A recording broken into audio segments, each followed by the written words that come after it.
1. Versus FUT Esports.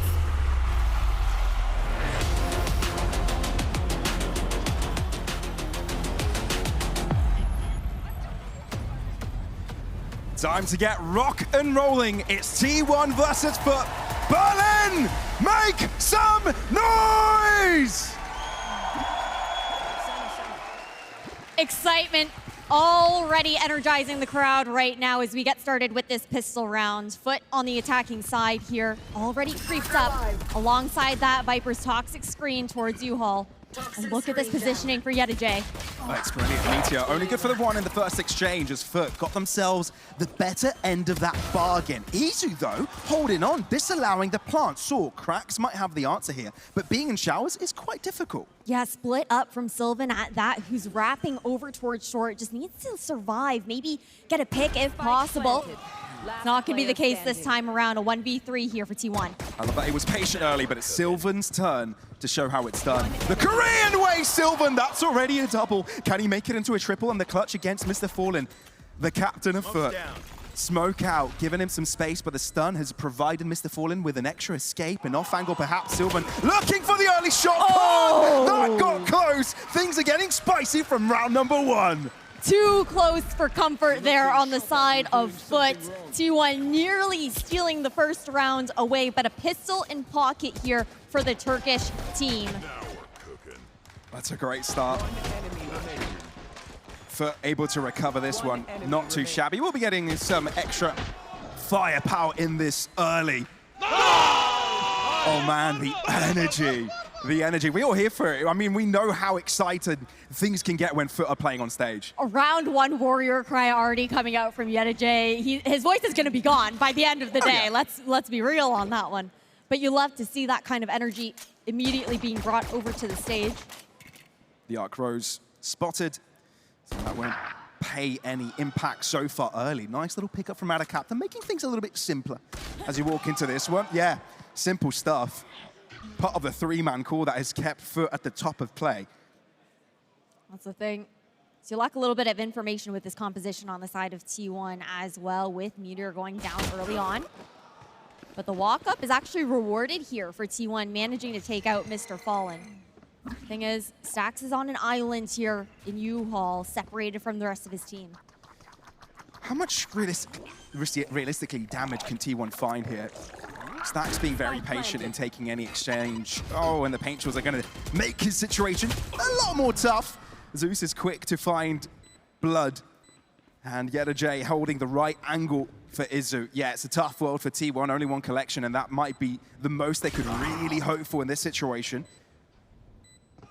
Especially when you're telegraphing your opponents like that. It's looking clean by FUT. Only one casualty in round number 2.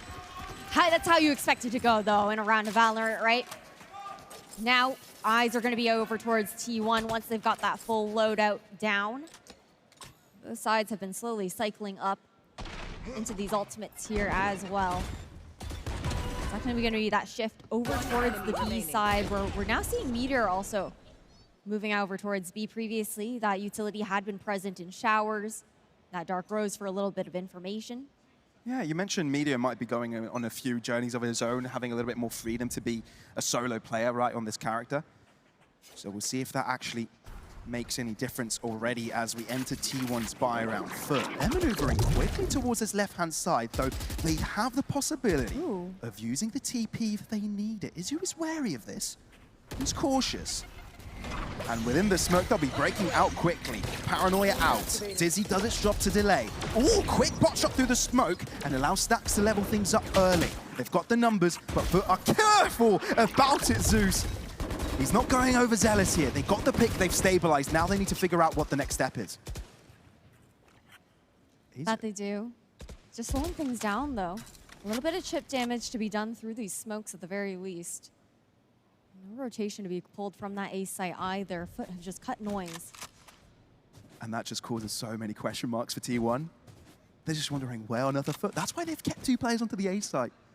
That's why the defenses are split in 2. Dagger broken, so you know there's some presence around. Hasn't caused T1 to rotate just yet. Stax thinks he needs to peek out. He needs that info.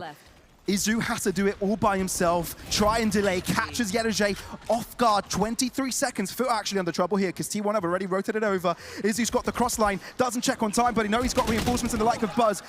Little Bro getting the spike down, Buzz on site, he's in trouble as Krax is able to lock him down. Zeus on the back line, FUT, that was clean. A massive third round to garner here for the side of FUT, an early lead, stealing away with their bonus. It's difficult, they played it well. That pause outside of B, forcing T1 to do a little bit more searching for some of that information with how quiet it's been on both sides of the map.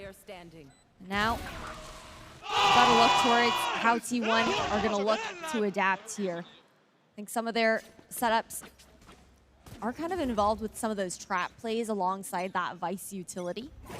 The FUT, they're dealing with it really well so far. Yeah, getting things started off confidently like this for FUT is major. I'm sure they'll want to continue things. A little walk, a little excursion by Izu. As he finds himself some information, but left with 5 HP, basically bleeding all over the place. Not a simple world. Yeah, FUT are notorious for streaks of rounds. When they've got momentum in their favor, that's when they work best. T1, they probably won't be able to interrupt this one, given their economical situation, but they'll try and find some damage. Yeah, it'll be tough for sure. Izu just down to 5 HP here as well. But the plant denied so far at the very least, thanks to that incendiary coming out from Sylvan. Launching thorns. And again, FUT, they're not afraid to take that pause on site, keep the space that they have so far, force T1 to use a little bit more of that utility, drawing it out. Yeah, it's important. The Razor Vine is no longer there. That could have caused a lot of pressure with the spike going down. FUT are patient. I love this methodical play. It's so cautious, but you don't want to be over-cautious. That's when trouble starts to seek in, but FUT are ready for every single exchange. Haven't dropped a beat, but I do see that Amitia appears out of nowhere. Truly, there's not much you can do, especially with a spike down. FUT very much respect it and have control of everywhere they need to have control of.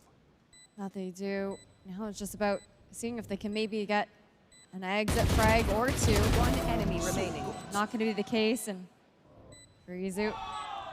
Oh, it's clean. It's stupidly clean. Yeah, okay, we didn't expect T1 to have much of a chance, but FUT, the best start they could hope for. That's the thing. They're starting out really strong right now, and an uncharacteristic slow start here for these T1 players. The adjustments are difficult. I think typically when you see that solo controller, solo sentinel composition here on Bind, you're granted a Senti that's going to give you a little bit more information. Most typically that Cypher is what we usually see being played. But instead, they've got to go for a little bit more of that map control, that ebb and flow. And FUT take advantage of that, knowing that if they cut noise, they don't give that information over. But it's a set play here towards A.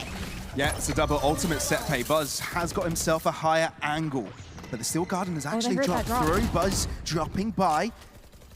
It is Buzz to double up somehow within the exit of lockdown. It's FUT to end up being on top. T1 rather, getting most of the exchanges, but Krax isn't giving up just yet. Krax! That's a triple, but Meteor is able to put a stop to his domain still.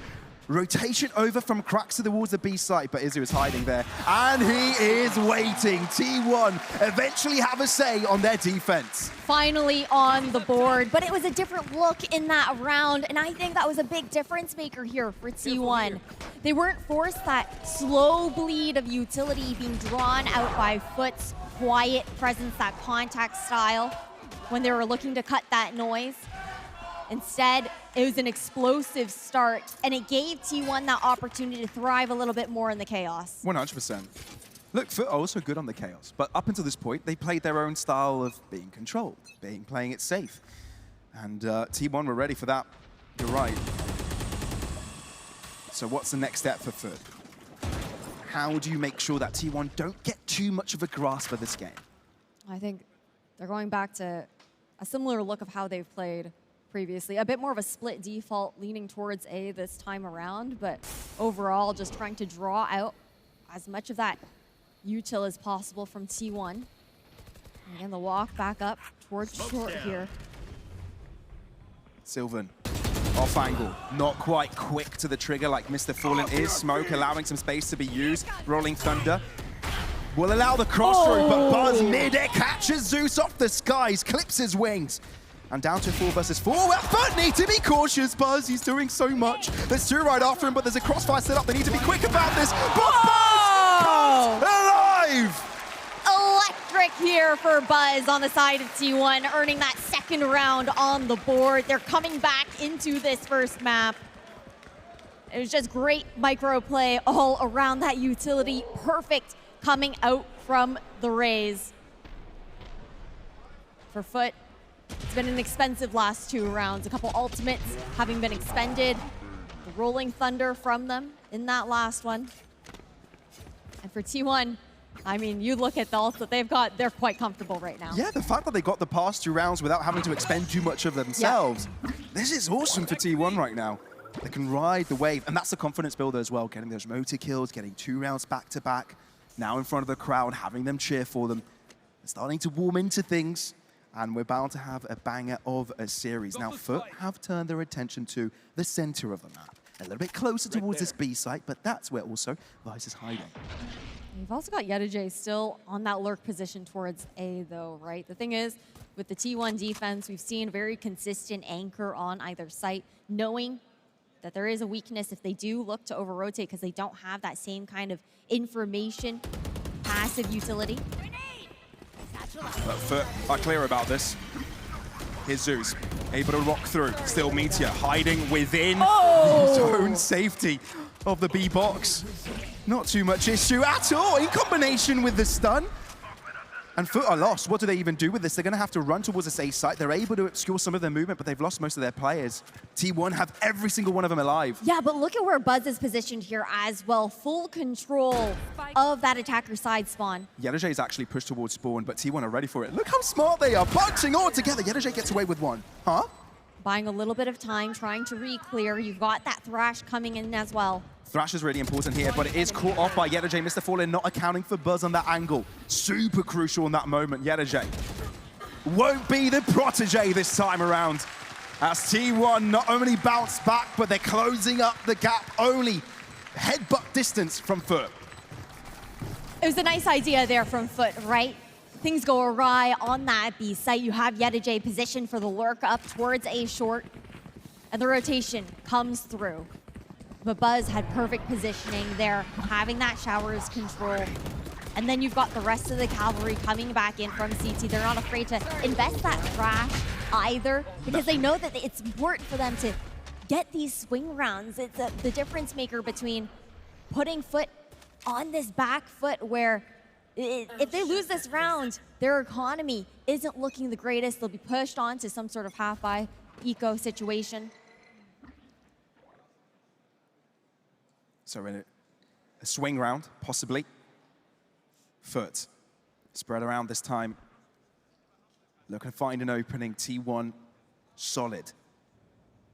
No one's breathing heavy. Just simple stuff. And you can see T1 have switched up positions so many times. They've had different setups. FUT, isn't it really hard for them to read and get a gauge on what this setup looks like? Buzz with the off angle reads the situation like a boss.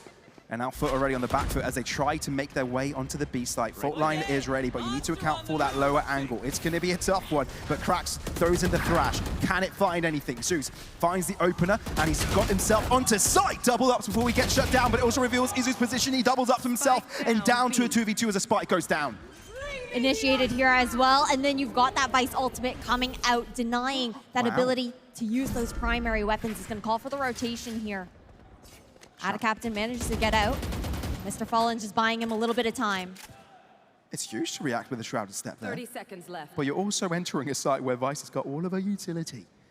And Buzz is already here. 23 seconds. FUT, how do you even deal with this? T1 having chosen to split up in this 2v2 situation. And Buzz holding lamps is the perfect hold. One enemy And he will be in the right position as well. Mr. Fallen now left on the 1v1. 7 seconds to recover the spike and get it down on the ground, but he won't be able to do that on time. Won't even get away with a final kill. Full equilibrium secured by T1. Perfectly played. A great call as well for Meteor to use the Dark Rose in that situation, guaranteeing that pick down on Captain. I thought that there was a world at first that FUT were actually going to double back to be used, that from the shadows to actually TP back over. It was just a mistake to be made. And T1, they've been so dynamic with their defensive setups. Meteor has been shifting from that B site to that A site. We saw a little bit of like almost like a microwave setup there over towards A short, keeping FUT guessing. 100%. Always on the move. And FUT can do nothing about it. And like we said, the previous round was a swing round. And this has possibly put T1 in the lead, in the advantage seat. With hands on the wheel. FUT struggling for control. Zeus spotted early. And again, we talked about how big the shoes Zeus has to fill here. CNED, potentially the most famous Valorant player to come out from Turkey. Right there. And the only crowned one as well. That's not true, actually. Alpha, yeah, is in that. But the first to be crowned. Meteor. Look, this is a strong setup from T1. They've got the clear read. Somehow they're always in the know. And the wall drops up, and FUT are like, yeah, better get out of here. This is not looking safe. Yeah, but the thing is, sure, they shift back over towards that A site. From the shadows here from Captain to clear up towards Heaven here as well, but he's only got a Stinger to play with. It's going to be difficult to contest those long angles. My eyes have to be on Buzz here towards Showers. Left. He's holding the perfect angle. Captain, surely the position must be read here by Stax. Close angle could do a lot for this thing. He needs to find the optimal moment to push through, but Stax holds his line. That's unlike Buzz here to miss a shot, but he's got the showstopper as the guarantee. 14 seconds, and surely Mr. Fallen can't really do anything here in this position. At least he takes a few players down with him and upgrades to a Phantom. Likely to be saving that, maybe wants to cause more trouble, but T1 aren't taking the fights here. Know that they've secured the round and want to guarantee the rifles into the next. That's the thing. Decent damage done at the very least, but this was a 4-0 start here from FUT. Now it's 5 rounds in a row that T1 have managed to put under their belt. A huge shift. And that's going to call for a FUT timeout. 100%. And I think we talked about how important it is for FUT to have momentum, right? The fact that they're so energetic on stage. Could that also be a double-edged sword here? Because when you don't have that energy, when you start to have doubts in your mind, that's where maybe you start to underperform. And I think that's where I have to draw my eyes over towards Yetajay. I feel like that's a conversation that we've had previously on the post plant with the FUT squad. You know, the fact that this young blood is able to kind of inject that energy back into the team when they need it the most. But is he going to be able to step up today and do that for them? It's a lot of pressure on the line for sure. But for T1, I mean, this is also a chance for them to continue to chat. 100%. And both of these teams have their eyes on that grand final. And I think a parallel between the two teams is the fact that they've been strong within their regions, but they've gone uncrowned. They've never been the show. They've never been the highlight. They've always been amidst the conversation, but never been the team of their region. And I think that's what they're really looking for here, and a way to win Red Bull Home Grounds. The 5th iteration of this tournament is a way to start putting their names at the top. Now looking to set the tone, finding an identity with a little bit more glory into the 2025 season as we start back into this next round here. Okay, I think that shows intent for Buzz. Oh yeah. Never to back down from a fight. Timing? Oh, I knew he was going to go for the shot there, but it was a question of if it would land or not. There's always a world that a shot connects. Always. Still a very loud presence here from FUT. You can see the intentful rotations being called from T1. Huh. And that's going to draw everyone from T1. No one holding out the A site. Sure, Meteor's nearby, but you can tell T1 no. This is mad. Sure, Spike is close to the TP zone. But it's hard to say that FUT have any intent of rotating away. They want to make the site their own, especially when the showstopper is available by Zeus, looking for a shot underneath the balcony, but won't be finding anyone. Sylvan hiding in his usual spot and won't be figured out. A pixel play by Sylvan to be explosive, but Yetajay is bringing his team right back into it. Swing! In the nick of time, he's got the quadrant. This could be the full-on ace. Buzz walking through, looking to interrupt the plan. Cannot do it, fighting damage. Yetajay with the penta! An ace on the board here for FUT to get their 5th round. Incredible things, and that's the kind of play that this team needs to bring that momentum back into their favor. They stop the bleeding for now, but can they chain the next couple of rounds together before we swap sides? It just shows the timeout did its job. Oh yeah. It's put FUT in the right mentality to take this on. 1 round remaining on the half, well 2 rather. But the energy is back, and that's the important part. Still a close affair there as well, right? How that round was playing out, but we've got to continue to look forward. Faking a little bit of presence over towards Showers, actually pushes Buzz to hold a little bit of a shallower line closer towards site. But with the ability to stall over towards A short, they actually have that rotation with 3 players now over at B. Hot flash out, going for the swing. T1 looking to make a play. No. It is traded by Ada Captain, even though he's completely blind. Yetajay, though, gets dealt quickly. Zeus is now the one that has to step up for the team. The new addition. Looking to bring the storm, but he won't be able to do that this time around. And there's a 2v2 featuring the old guard of FUT, Meteor and Buzz.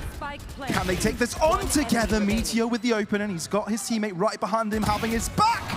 But he doesn't really need him. It's a one-man show, and it's Meteor's day. And it's a big question of how on earth did Gen.G let this guy go. But looking great, slotting in here alongside T1. Sure, FUT were able to put a little bit of a Band-Aid on the rounds that T1 were chaining together there, but unable to continue forward. Still not over. Still something to invest into this round, but not much, right? It's shaky, that buy, to say the least. A couple of players without a rifle. And, yeah. Okay, 2-1. They're getting back into things. You love to hear from the players a little bit. Thing is with FUT, the Sheriff's in the hands of Krax and Yetajay. You still can't necessarily count them out. The operator back into the hands of Buzz here as well. A nice stun to push him off the angle. Zeus first stop. Oh my god, Zeus is doing it by himself. I think he's online. Someone said to Zeus, Zeus, go kill! And he's hitting everyone with thunder stacks on the back end. Will be able to convert it right back in his own favor. Together with a fragment and his lead of his gun. He's doing quite a lot, so T1 are able to stabilize the Endeavor. Not only that, put themselves on top, so Mr. Fallen is asked to do it by himself. We've seen him in clutch situations before. If there's a player that you want in a 1v2, you want the brilliance of the IGL. But when the Thrash is running right after you, there's not so much you can do. It will clear out the entirety of Lamps and will clear out some of the positioning as well. I think spotted. He is safe from that info. But Was by it the reach? process of elimination, he There's could no way. be in this spot. The Dizzy misses. Or put a strike towards short. Oh my word! He's escaped everything apart from the bullets of Sylvan.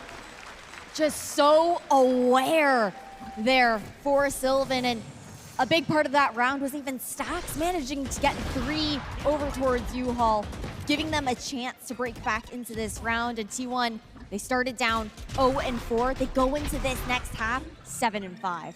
Yeah, crazy stuff.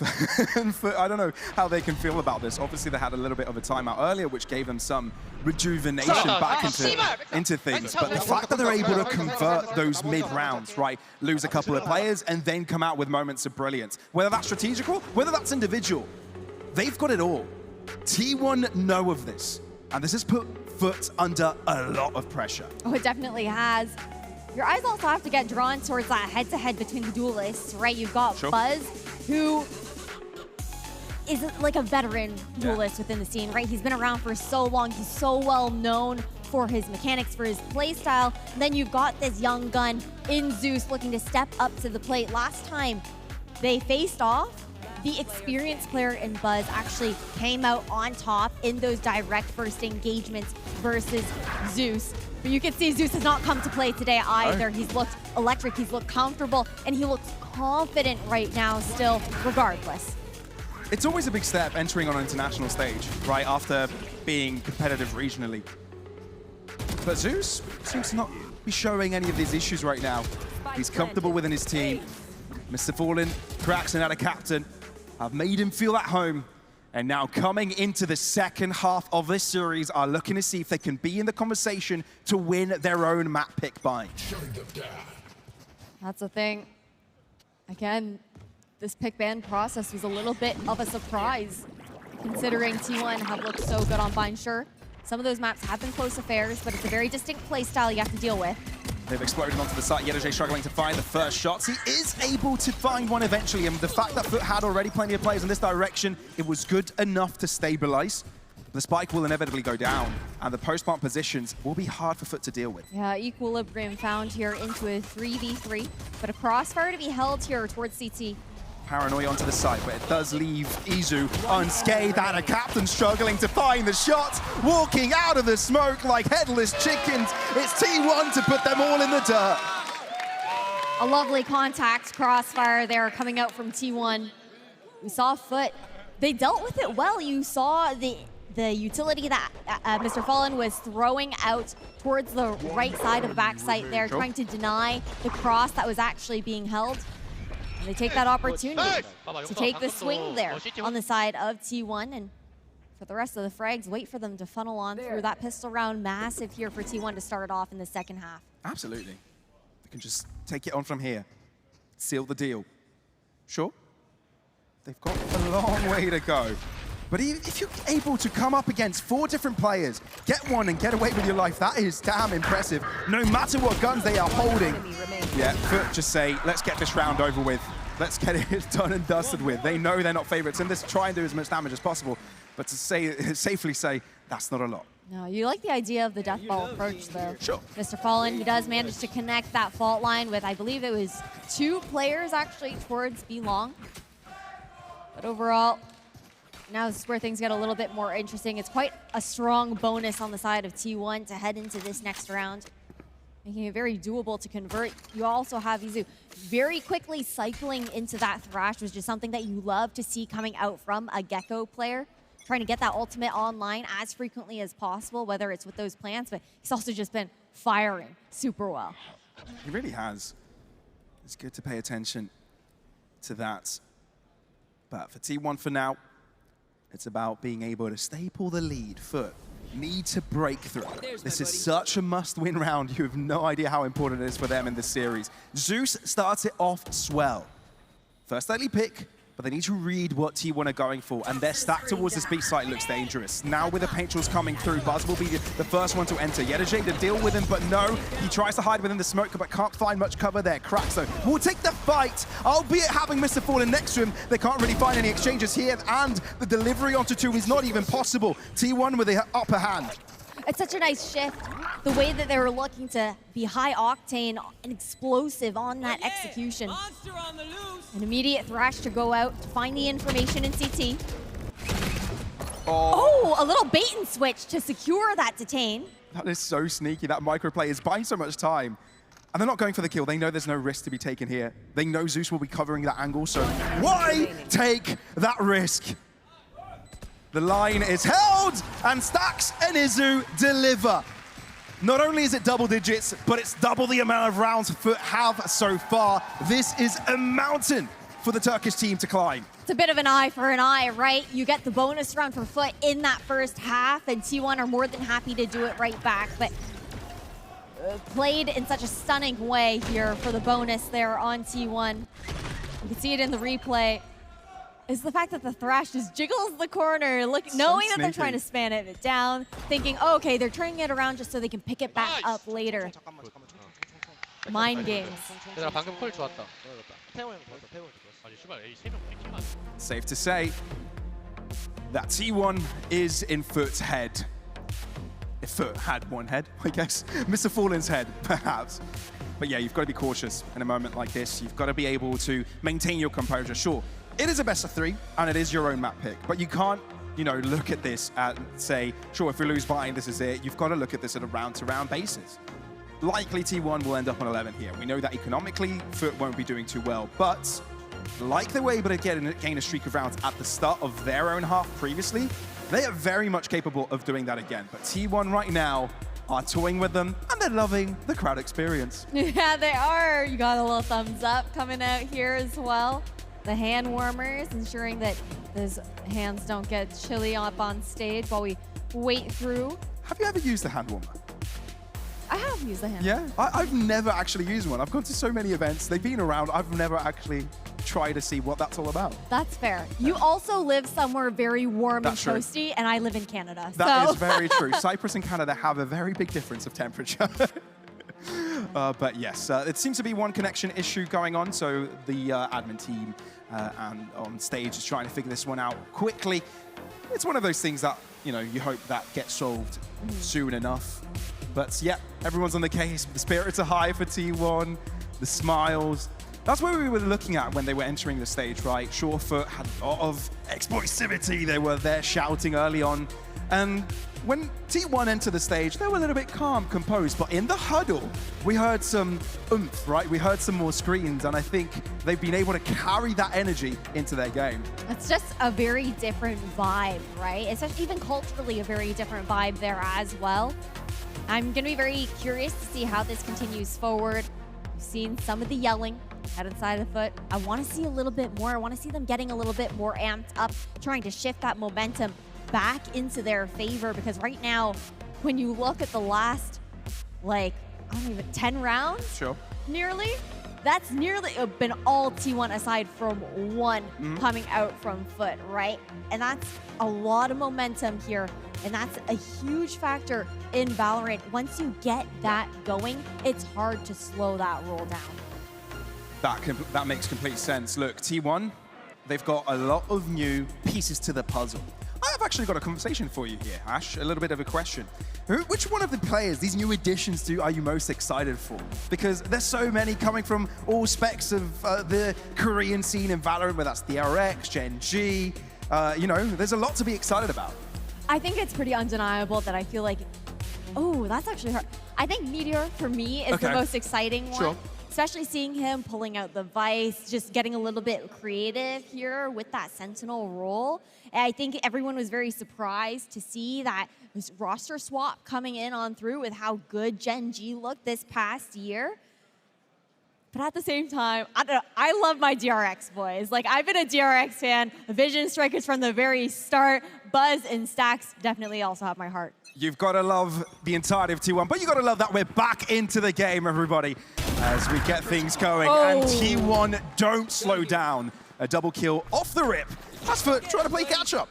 Yeah, that's the thing. You would think, okay, maybe there's a world where it slows their roll a little bit, you know, shifts that momentum away, gets them a little bit cold, but it's not going to be the case here for T1, at least not in this round. Oh, nice timing here. Ooh, but the utility reply from T1 is superb. Think you've got an inkling, think you've got a bit of a gap to work with, think again. I mean, it's just so well read, right? They know that, okay, we've gone for a bit of that information towards showers. They're going to hear us walking away after we tap on that spike, and that ebb and flow back on forward. And now it's down to Cracks and a 1v5. Not really much you can do here. Nothing at all. Not a single casualty. A complete flawless run from T1 as they've got 6 rounds of difference between themselves and FUT. It's insane so far. And the timeout to be called here from FUT, there's no surprise. Yep. And they're the only ones who've used a timeout so far, actually. Both being expended here on the side of FUT. Earlier on, the first one was called when T1 found that opportunity to catch up against them. T1 are just chilling, though. That is so true. And you're right, in that timeout that was pulled, FUT did get that next round under their belt. But it wasn't really a succession of rounds that followed. I'm wondering here if this is enough for FUT. This is a difficult scenario to be in. They've got a long way to go. 6 rounds is no small order, and T1 being just a couple of away from you know, winning this first map. Their opponent's map pick is super important, but I do want to add, This is very similar to the first half. 4 rounds in a row happened for FUT. Now it's 4 rounds in a row for T1 on this attacking side. If FUT can pull off what T1 did earlier on, we really have a game on our hands in map number 1. That's the thing. It's a big question Can to they do try it? and answer, though. Oh, yeah. Right? Even just looking to shift that momentum, I feel like what's difficult here as well is for T1, they're very much so now in control of the pacing of this matchup now that they are on that attacking side. And FUT have kind of struggled to find an answer to it as well. I think the re-clears have been really nice from T1. They look to take a little bit of space. They'll give it back up, almost baiting FUT to take it back. And then they go for that re-engagement. Rip and tear. Thorns activated. When you've got Meteor poking and prodding there, FUT need to be cautious. And they're desperate for information on 2 different fronts, both B and Shaw. They'll be pushing through his smoke and not finding anyone. Instead, though, Yerige could come across a lot. Look at this read, though. They're aware of the fact that they poke over towards showers. You expect to walk up short. No one's looked just yet. But I wonder who gets the We better clear the end corner? of this fight. Buzz does clear. You can see the frustration on Yerige's cam. That is not what he wanted. They didn't want to be a player down already. And Mr. Fallen's on the back line of things. And I don't think he'll be able to do much. Oh, man. He's right in the razor vine. He can't move. They'll hear the creep if he does. He just has to hope that the smoke lasts just enough time, and it's not going to. He's able to get away. Look, what did FUT do here? This A side is near impenetrable. Izu as well on the back line. Corheen's kind of baiting FUT to walk in front of his crosshairs. Adakaptan is looking at the right direction. They're able to spot him quickly. That's super important. And now they need to amp up the pressure to get onto the site. That's cracked to the double. Sylvan able to reply. So the back line is still covered under T1. But FUT's got themselves next to the spike. The question is, can they start to defuse it? Wingman on the case. The showstopper is here to end the show as he doubles up with the kills and deals with a Wingman as well. A match point here for T1 off the back of Buzz. It looked like FUT had that chance to break back into this map. And now, buying up with all the scraps that they have left into this potential last round here for map number 1 on their map pick.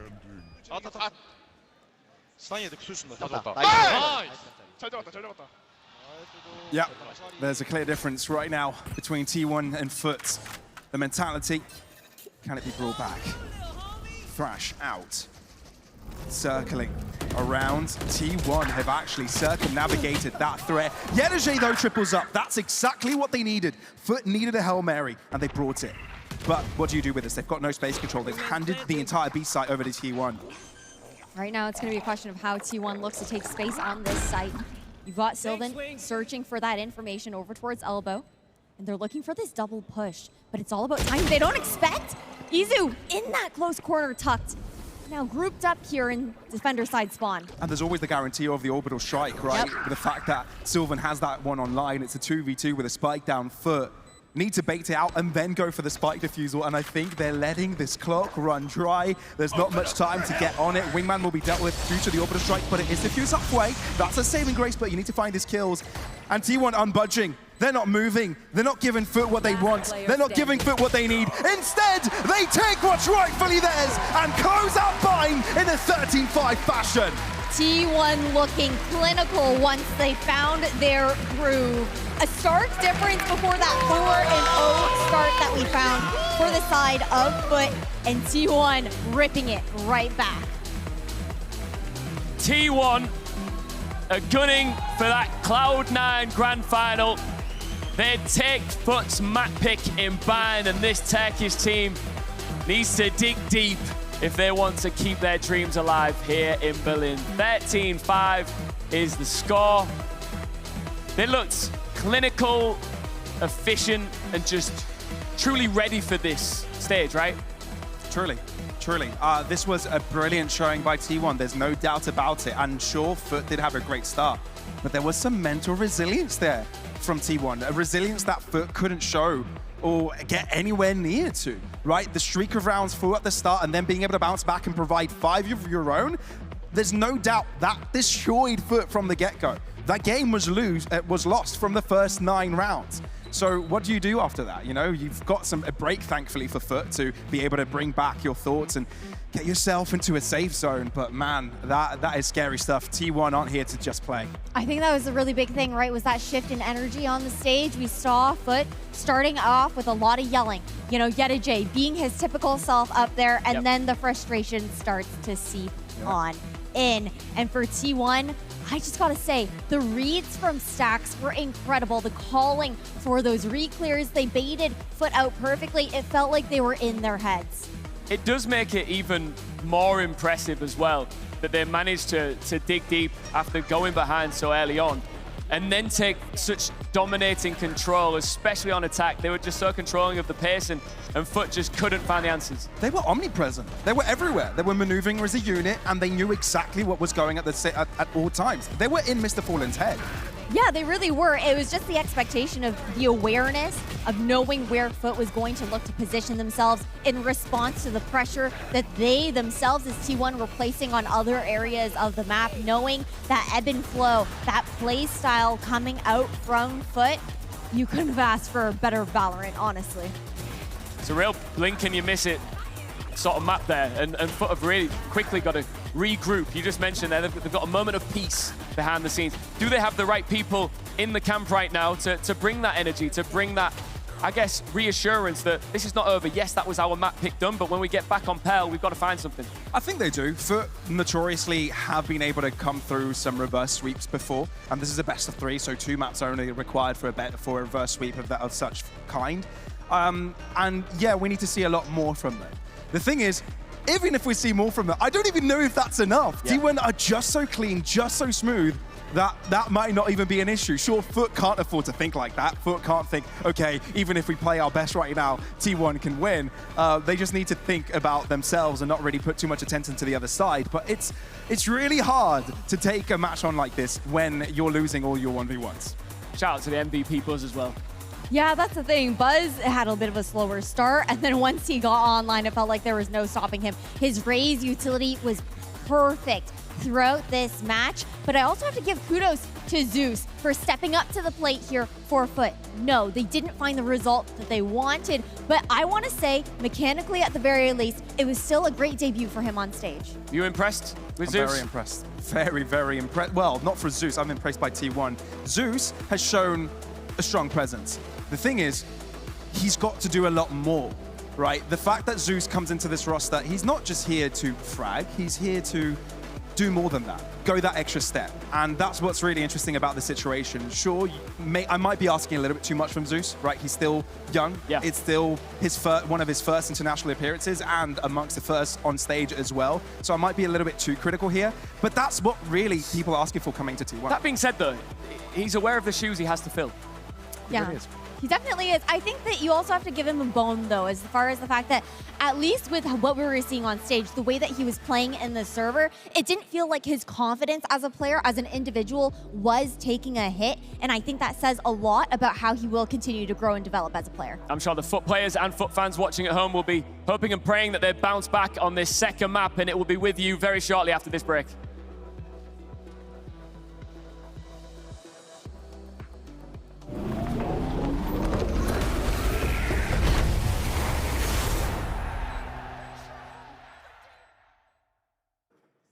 It's not every day that you get to stand toe-to-toe with one of your idols. And Tom is very much... Well, yeah, right, yeah, right. For me, I saw that coming.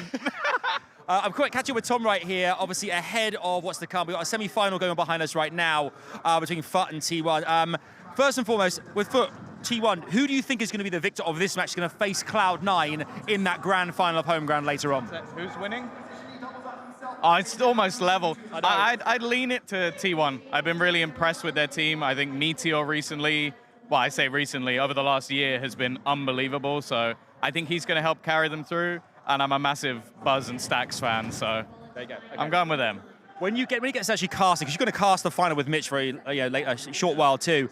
When those moments happen for you, what's it like casting a grand final? I'm sure loads of people at home, aspiring casters, analysts on games like this, will be kind of. I wanted to understand the mindset of you when you go into those kind of games.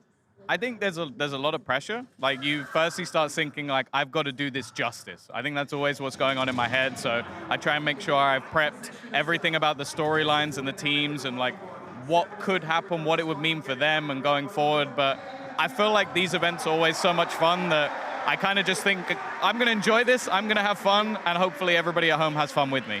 Well, everyone in the crowd is having a great time. Everyone, you can hear like the elation. Everyone's going nuts all the time here. That's been great to see as well. Homegrown, obviously, the last few years, we've seen Manchester, we've seen Tokyo together, Tom, and now obviously here in Berlin, Germany too.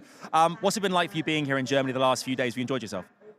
I live in Germany, so I do like being in Berlin, but I've been here for 9 months now. But yeah, I'd never been in this arena before.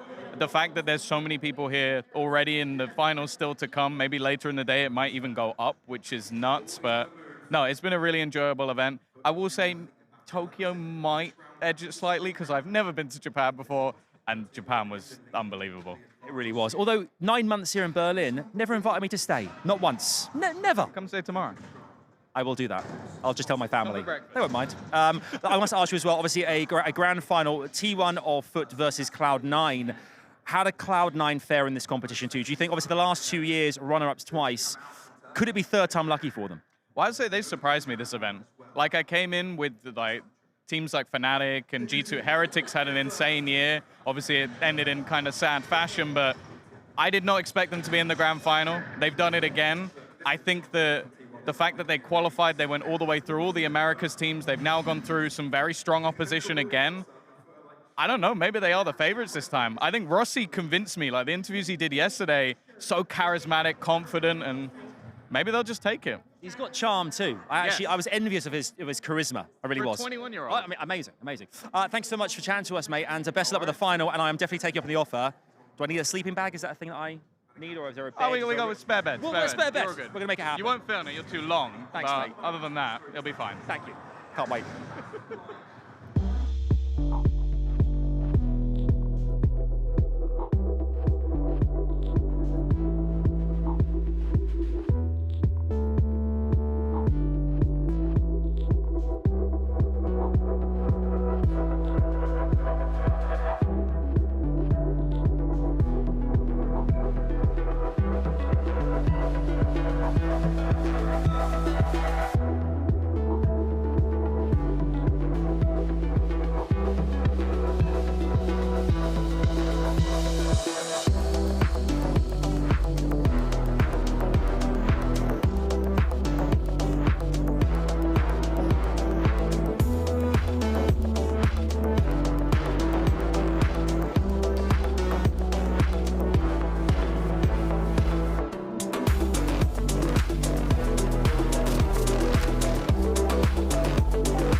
You join us one map into our semi-final in this chilly Saturday in Berlin.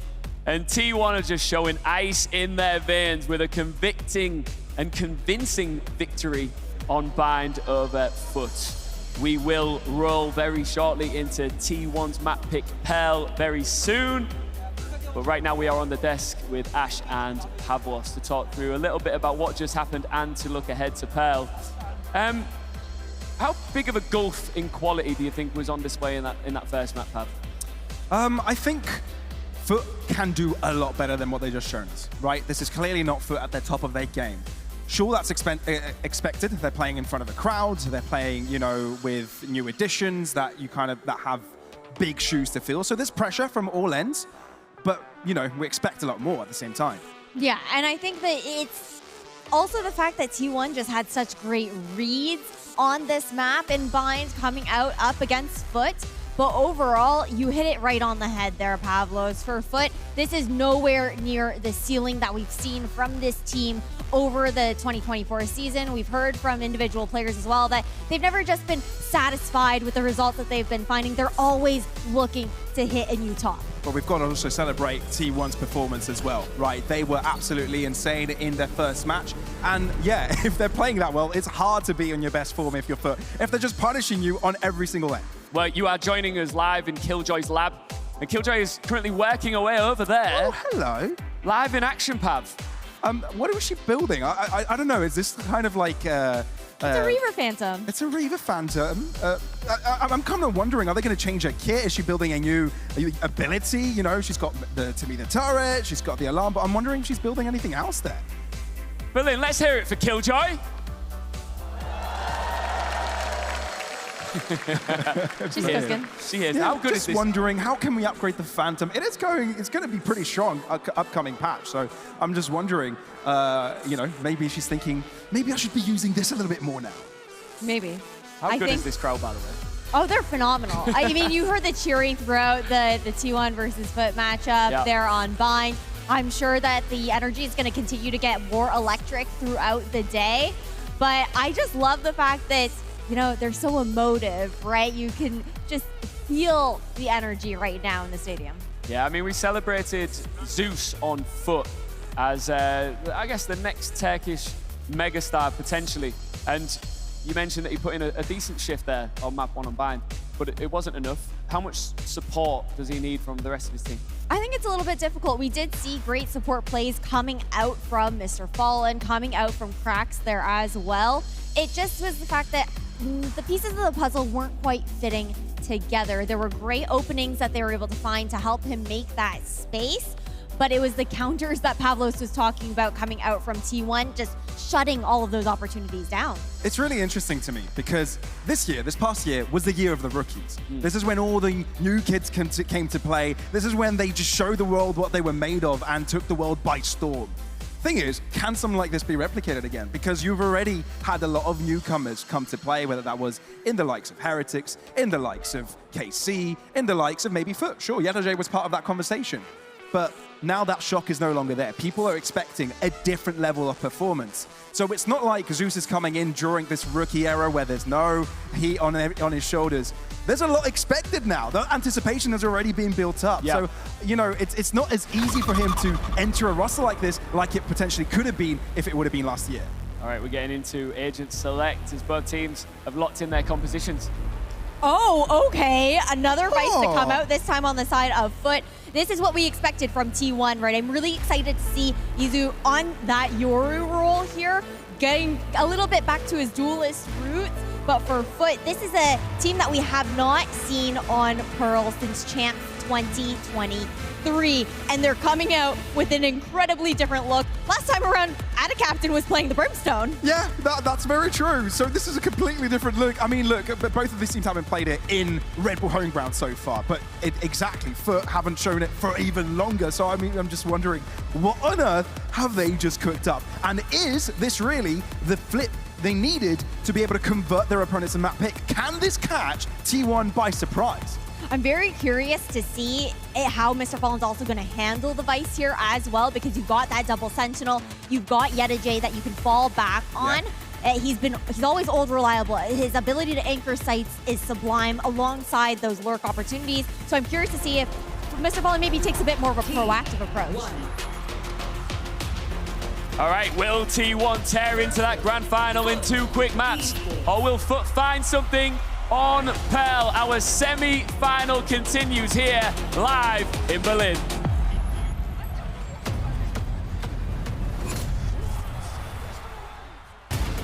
There's no doubt in my mind this is going to be an epic matchup. FUT required of a reverse sweep to make their way into the grand final to potentially compete against Cloud9. For T1, it's just a hop, skip, and a jump away.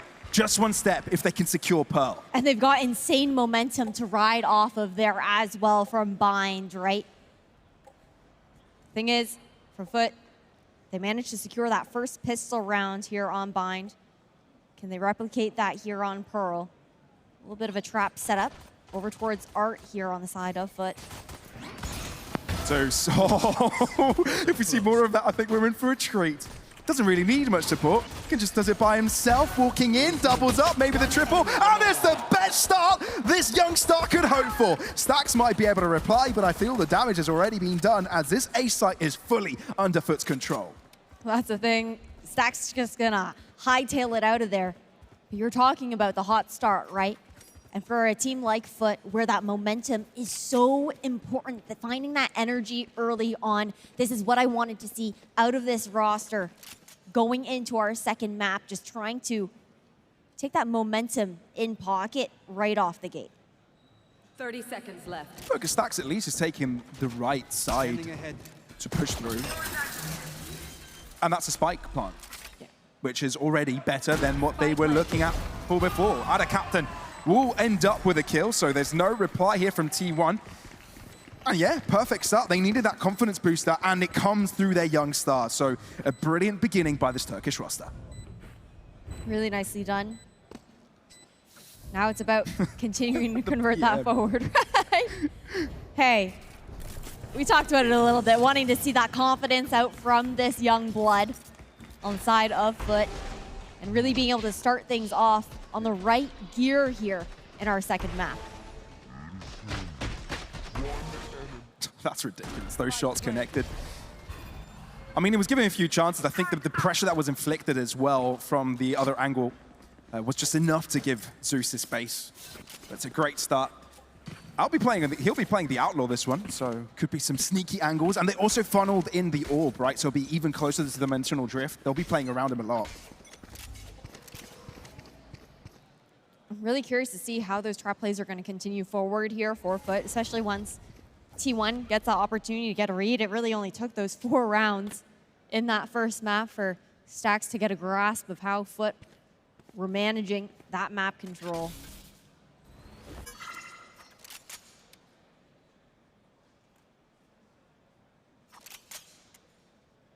FUT don't want to be overstepping, right? They don't want to show their hands too early.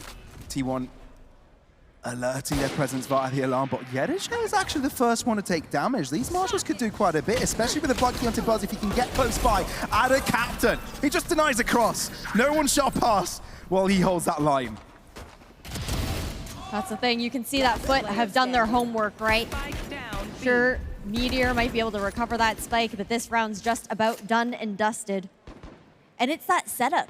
You had those microwave mollies over toward the backside of Halls from Yedijay, aware of the fact that Buzz was going to try and get up close and personal. 30 seconds left. It's always a little bit exciting when you start seeing someone pop off, even though there's pretty much no way he gets back in. Able to connect with a few crazy monster shots. Meteor, what was that? That was gross. Damn. That's just showing intent, right? That's just showing that, don't disrespect us. This is just the start of the game. We're coming for you with these guns. I mean, you would have thought, you know, second round looked like it was going to be a flawless with that 5v1, turns it into a 3v1. You're not able to steal it away, but doing a little bit of damage at the very least. But again, there does seem to be that general awareness of FUT and how they are very intentfully setting up the defense there, understanding how they're going to be sending Buzz in to create a lot of that space, looking to take those chances to divide him up from the team, melt him if given the opportunity to.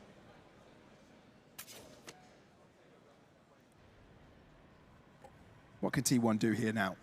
Obviously, they'll try and get back into the action as quickly as possible, if Zeus permits it, the almighty god, but with an X.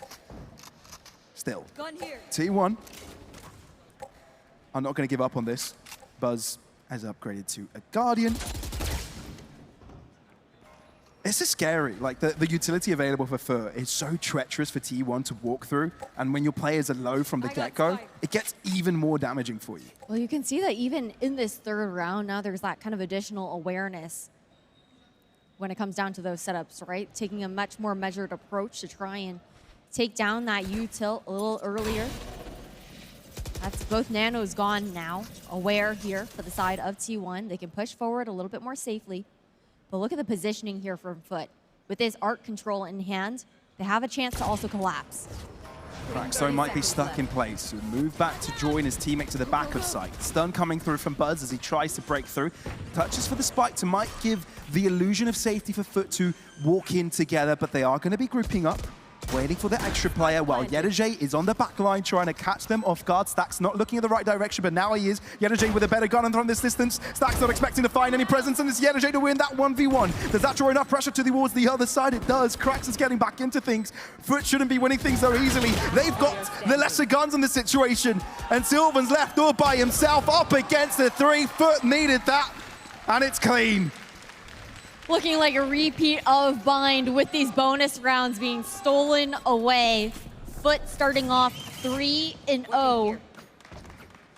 It's insane though.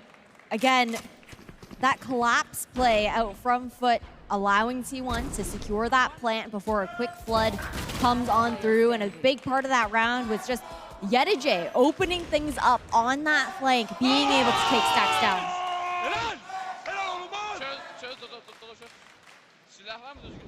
Safe to say the energy is back. So FUT getting it. And look, we saw that Zeus popped off early. Dimensional Drift already available for them. Not too bad. And on a map like Pearl, it's brilliant. You can clear out so many positions, especially on post plants or when you're trying to rotate over quickly. There's a lot. There really is. Yeah, that information's so key. 3 players triangulated over towards B-Link here. And Meteor didn't even stand a sliver of a chance.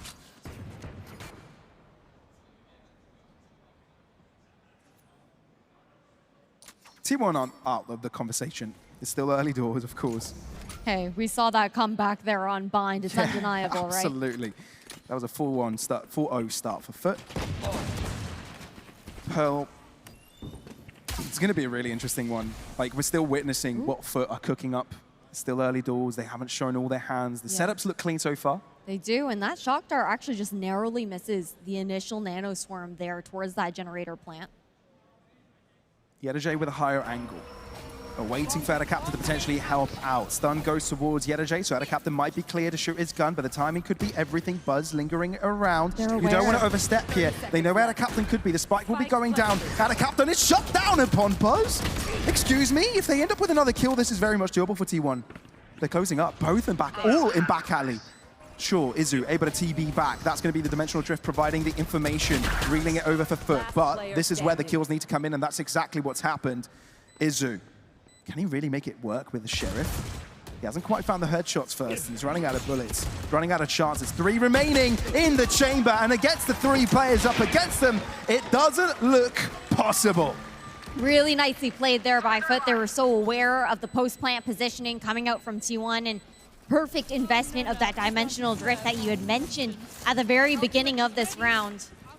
And this 4-0 start looking quite familiar, but for FUT, they want to change the storyline from what we saw on Bind. They want to be able to take it the distance, potentially take it to that 3rd map. At the end of the day, though, we've got work to be done. And T1 previously only needed these 4 rounds lost to actually get a read. That's true. That's true. And now a timeout is taken out. The previous game where they had some issues early on, they didn't really need a timeout to get back into the into the nick of things. But now they do their due diligence. They do take that extra step. They do enter their thinking chambers to try and see how they can break through this early streak of success. If they're able to break it early, FUT might just be left with this amount of rounds. And that's what they're really looking at here. Look, FUT on the defense are always going to look scary, especially with this composition, right? Double Sentinel, it's always going to be treacherous. T1 are always going to be looking for how they're going to be opening things up, where the gaps are. And when you leave things to the final vestiges of each round, that's where things get troubling. I wonder here if they're going to have a change of approach. Will they try and explode a little bit more?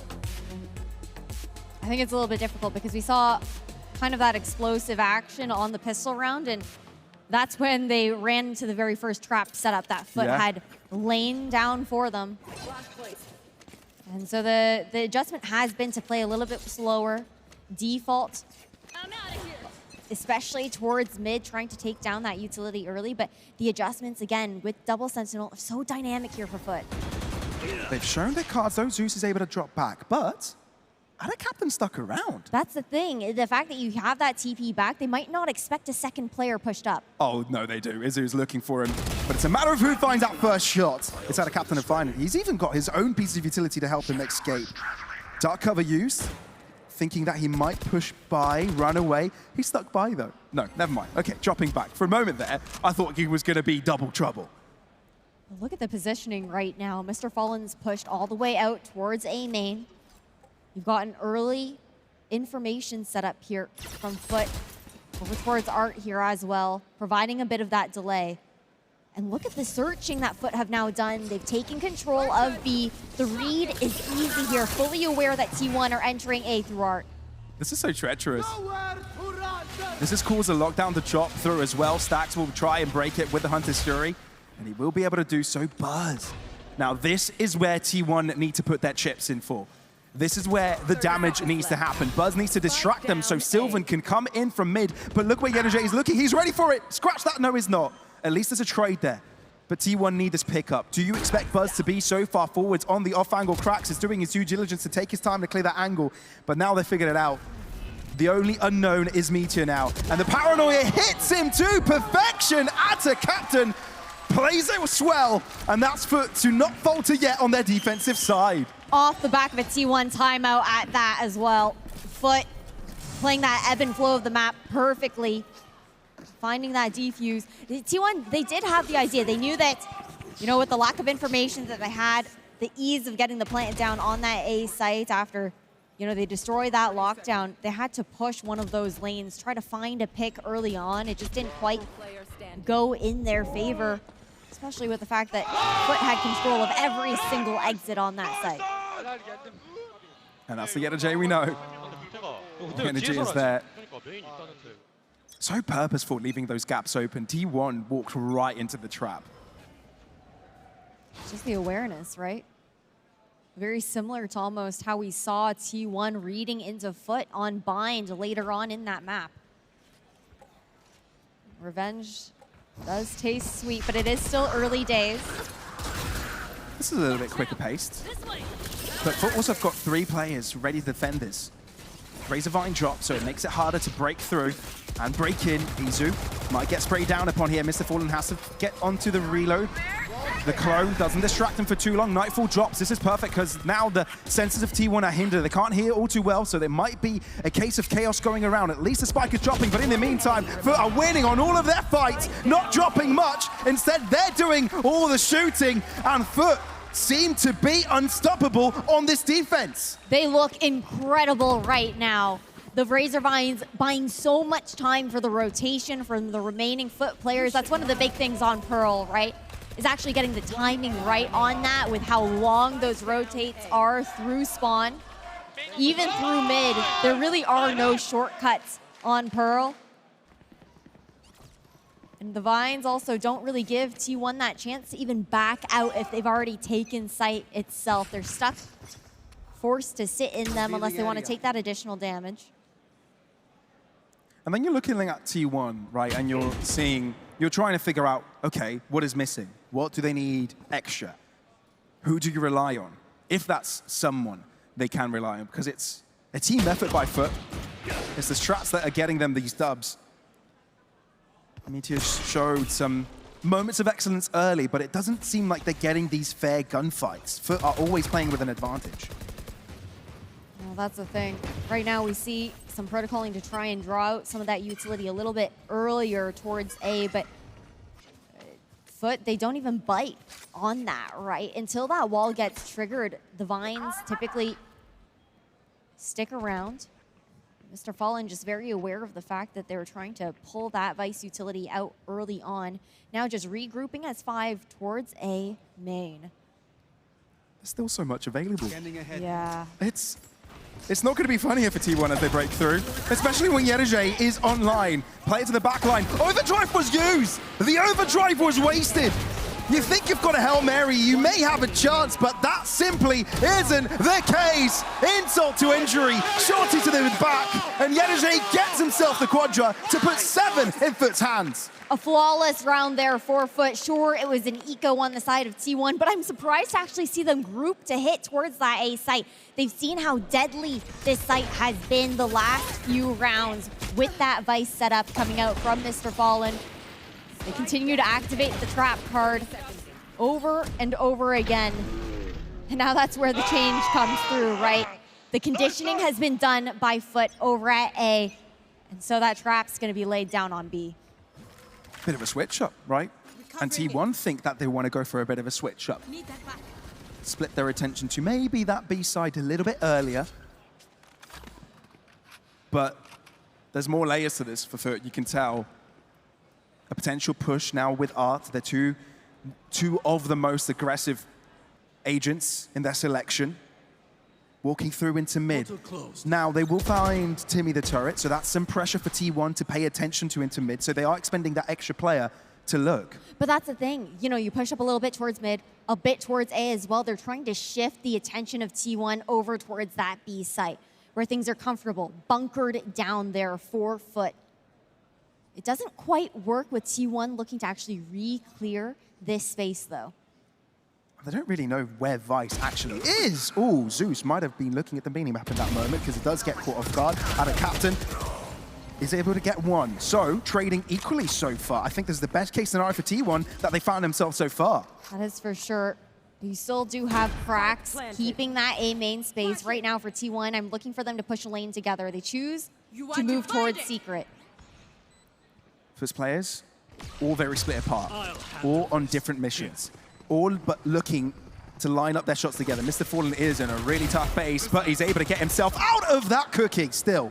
A 2v2, and T1 need to avert their attention towards the A site. They've dealt with one of the players. There's 2 more to find. FUT are running out of time though, and you know there's a sense of desperation with the gravity well, the nano swarms, everything in that position. This is going to be a difficult one for FUT, that's for sure. And there's a bit of a crossfire here for T1, only just showing themselves Meteor with the triple all together. Finally, T1 are able to put their stamp on this attacking side. Finally on the board there, sweat off their back at the very least, but still a tough road to climb. FUT know at the very least that they're guaranteed to go into the next half at an advantage. And every round from here on in is just a bit of a bonus for them. And Yedajay's really woken up, I think, into this map. He's looking great right now. 12-4, 1 away from getting that second lockdown online. With how T1 have struggled a little bit more. They haven't quite had that same ultimate economy to rely on. Sure. I think last round might have been the only round that T1 might have an ultimate advantage. But now they've definitely lost that. FUT right back in the driver's seat in regards to util available. I like the mid control, the angle that T1 have taken the last 2 rounds. Just clearing out that utility, but a different setup here from FUT. Again, splitting up the Sentinels, ensuring that Yedajay has a grasp over on mid. And they've gone through a bit of both so far, right? Splitting them, putting them together. It's always different.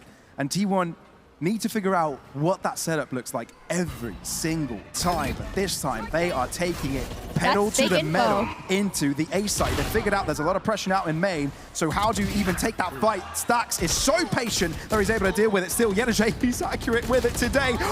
The dink, but he got phantomed. Oh no. If the collection was there, FUT would very much be in here for the play, but they are on the back foot. Paranoia coming in, but it only affects one of the players, but it's enough to deal with both of them. Oh no! 2 remaining. Hunter's Fury available for Stax, which is why he's playing it so far back. That's an extra guarantee. Steel Garden, in addition here, it allows them to move in. Not even diffused halfway. That is massive by Stax. Patient for the other throw. He's able to touch it again, and it doesn't affect Ada Captain, but there isn't much time. He'll try and defuse it halfway, try to create a gap between himself and an opponent given the smoke, but it's just not enough. T1 with 2 back-to-back. And thankfully, they did have the Hunter's Fury there. If not, it's a completely different round there for T1. But a perfect read coming out from Stax. They're aware of the fact that FUT does that conditioning, right? They expect the potential push over towards A main. That early Owl drone coming out from Stax gave them all the information that they needed, and it was a beautiful crunch to punish both of those players. And the adjustments are now coming through. The question is, can T1 continue to read into FUT? And how will FUT switch things up further? Very true. How much more depth is there to this? I'm excited to find out. Thing is, there's still the attack to figure out, right? That's still something I want to see how FUT are able to work around it. Because, sure, you've got 2 Sentinels, but you've got also some explosive pieces in there. So a bit of both worlds. That's the thing, right? You know, Ada Captain's always more than happy to be a second entry alongside Zeus with that Paranoia helping create some space. Walking into the high-low setup. Oh, there's no reply to it at all. FUT are determined to make that angle their own. And let me tell you, they were very successful in doing it. Just fully holding the line alongside that turret. Sure, Stax turns it into a 1v4, but it's tall order for him. And only 30 seconds on the clock. This round's just about done. 30 seconds left. It's out of reach. Too far away. And the fact that FUT are creating even a big distance between themselves and Stax right now, it's just a testament that there's no risk to be taken here. They know that they lost a big gap earlier. They know they got a little bit too greedy in buying, perhaps losing their early advantage. Not again, not this time. And as much as Stax is clever, as much as Stax is smart and can read into the play, FUT are comfortable. And Zeus is here to parley. Quick response here from FUT. 2 more rounds left into this half as well. These next 2 are pivotal here for T1. You don't want to give FUT the opportunity to enter that second half at an 8-round advantage. So this bye from T1 is pivotal as far as a swing round goes. Could be the difference maker of ending the half with only 2 rounds on the board, because you'll be forced to have a bit of a rough bye into the next one otherwise. Yeah, fair assessment. T1 might have to go for something a little bit more explosive, though FUT have plenty in store, not falling for the bait. So Zeus for now hasn't revealed his angle, but T1 is still poking and prodding, right? Yeah, I like the information that they find here, though. It's all about kind of sniffing out where Mr. Fallen's been playing, trying to avoid that Vice utility that has been the thorn in their side consistently at the beginning of this first half. And when they've been able to avoid it at the very least, that's where we've seen T1 find a little bit of that success. A lot available for FUT. Hard to imagine this round could fall from their grasp, but T1 waiting for the right moment to pounce. Calculated.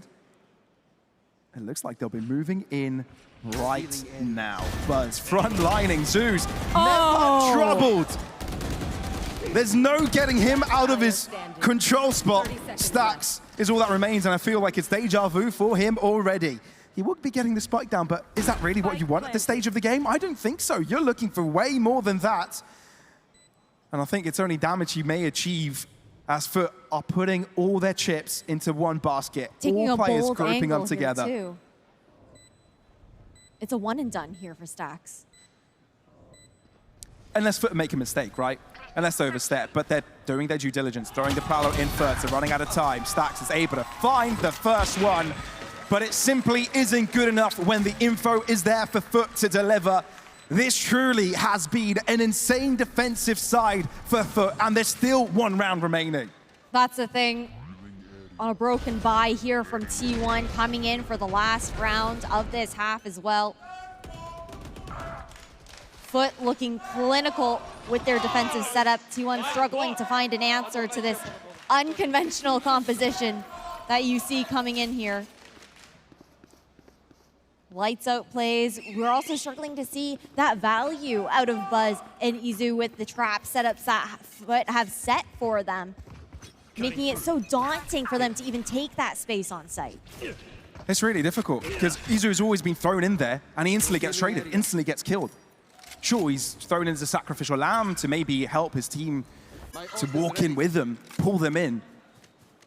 But it just hasn't happened. The utility for FUT has been able to split the team into always that step ahead. Yeah, so much awareness. But the read is good, at least here from T1, with Mr. Falling having shifted over towards that A site. It's what they've looked to kind of avoid pretty consistently. YetterJ's got that operator in hand. We haven't seen too much of this. Nope. But now we might get a chance. Ada Captain walking up here as well. Great Aldrone, great tag. Ada Captain, ooh, overstays is welcome. YetterJ has also been spotted, and he switches to a Phantom, throwing down a lockdown. This could be greedy, because if he loses his life here, this will be troubling. Doesn't expect Buzz to move through. He does lose his life to the Nanoswarm. The Hunter's Fury is expended. There's so much chaos, and there's only one left to do it for FUT. At least the spike is not down yet. But what is really the potential of getting pickups here? Smoke dissipates, Izu connects, and at least T1 close the half on a high note. Rescuing this half here for T1 at the very least, but this pistol round is pivotal for them. They managed to take the one in the second half. They're on bind, but it's a much different scoreline that time around as well. FUT, they have insane momentum backing them so far. But this is also where things get a little bit interesting, right? We saw the success there for retakes in this first half from FUT. T1, they themselves have a great retake composition with the space that Buzz and Izu should theoretically be able to make for T1. Meanwhile, FUT, I'm very curious to see what kind of role Mr. Fallen is going to be playing on this attacking half on that Vice. Expecting a little bit slower, maybe more controlled play out of FUT just due to their composition. There's a lot to figure out. This first half, though, was truly insane by FUT. And it all started by some brilliance coming out from their newest addition, Zeus, together with YetterJ, the two youngest players at 19 and 20-year-old apiece. They've been insane, 15 and 6, 14 and 6. They've been holding on nicely. Whether that's responding prior to even the fights happening, or when that happens due to the retakes. A brilliant beginning, something that was very necessary, losing their own map pick, right? This was absolutely what they required. Now the question is, do they have what it takes on this attacking side with whatever they've got to bring to this composition to cross that finish line? Question of the hour. Seeing how things are gonna move forward here for FUT and what their approach is gonna be here. It's Maybe that immediate search towards middle. Let's get a bit more of that information here in courtyard. Oh man, this could get explosive. Yeah, they want to fight right now on T1. They're so close to the action though, and doesn't quite know. You don't quite know how this one will go. Still the explosiveness out of mid as T1 want to push through another direction. FUT need to figure this one out, and they do have more numbers at play here. That was insane. A 5v5 engagements on 2 different fronts, but FUT are the ones to prevail. A beautiful adjustment coming out from them. T1, they thought they had the upper hand as far as being able to find that crunch on the players who are looking for space over at B-Link from FUT. Instead, they've got still one player over towards top mid, guaranteeing a crossfire. They look to re-clear together as well. Great calling there from Mr. Fallen. And look, T1 needed that round. They needed to start breaking through and creating momentum for themselves, but they do miss out on the pistol. That's potentially the first couple of rounds gone. And FUT gets ever closer to that finishing score. Meteor, at least he's got the best gun available for him on this long angle. I wonder if he gets to play with it. He was damn accurate on the previous half. Yedaji, though, says, I'll one-up you, man. I've got an outlaw.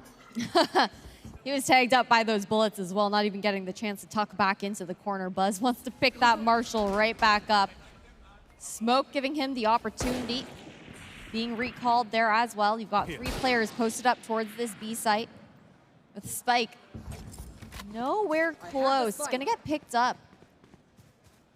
FUT are actually gonna shift all the way back over at A where it's Sylvan alone. So smart. Having a gist of the play, and Yedaji just keeps him busy. But the fact that he overstayed might have given it away. And look how quickly they can get onto the A site for the defense. Yeah, that's the thing. They didn't see anybody else there, right? The smoke already up here for Sylvan, trying to buy a little bit of time. There's already 3 defenders. What do you even do with this? FUT might actually be in trouble, even though they've got better weapons. And the utility's already been used up. The paranoia gone. What else can you use to explode into this? There's no flashes available, and there's 25 seconds on the clock. FUT on the site. Smoke fades. Buzz revealing himself. Marshall doing some chip damage. Is it really enough to find the pick? FUT are taking their time. Due diligence. Want to make sure that they're not going to lose against pistols. So far, it works out well, and I think they've been able to cross. It doesn't get easier than this now, having to deal with one player. Sure, Izu is causing some issues, and it has put FUT on the edge of their seats. You can't feel all that comfortable, but they also know there's no reason to take that fight. Throw everything Killjoy has got in that position and just hold back. Got the Vice wall here as well. The Izu's gonna have to look to trigger. A little bit of space to tuck back in, but not able to win out in that fight. Despite the clock being against them, their FUT managed to find that 11th round, 1 away from match point, 2 away from closing out this second map. Oh yeah, this is a completely different pace from Bind, isn't it, Ash? This is actually FUT going all in and showing us what Pearl is really about. I'm so excited about this. These new compositions, these new agents, the new ideas put into play, and Pearl coming back. I'm loving it. I'm loving it. This truly is what we're here for. The thing is, T1 probably aren't loving it as much. Sure, they've got the comfort already having a map, and they can reset into Ascent, but they surely want to do a little bit more damage on a map like this, even if they do go down. That's the thing. You know, having the momentum from map 1 and not being able to find even a sliver of that here in the second one. A lot of damage to be taken there by Izo as well. Fall fully back. Yeah, both skipping with 1 foot away from that engagement. Both left with 10 points of health. I mean, T1 have got the right idea, the right gist of things, but the fact that FUT have gone silent for the past 10 seconds has created a lot of question marks towards the rest of the map, so you can't be confident keeping all players in a single direction.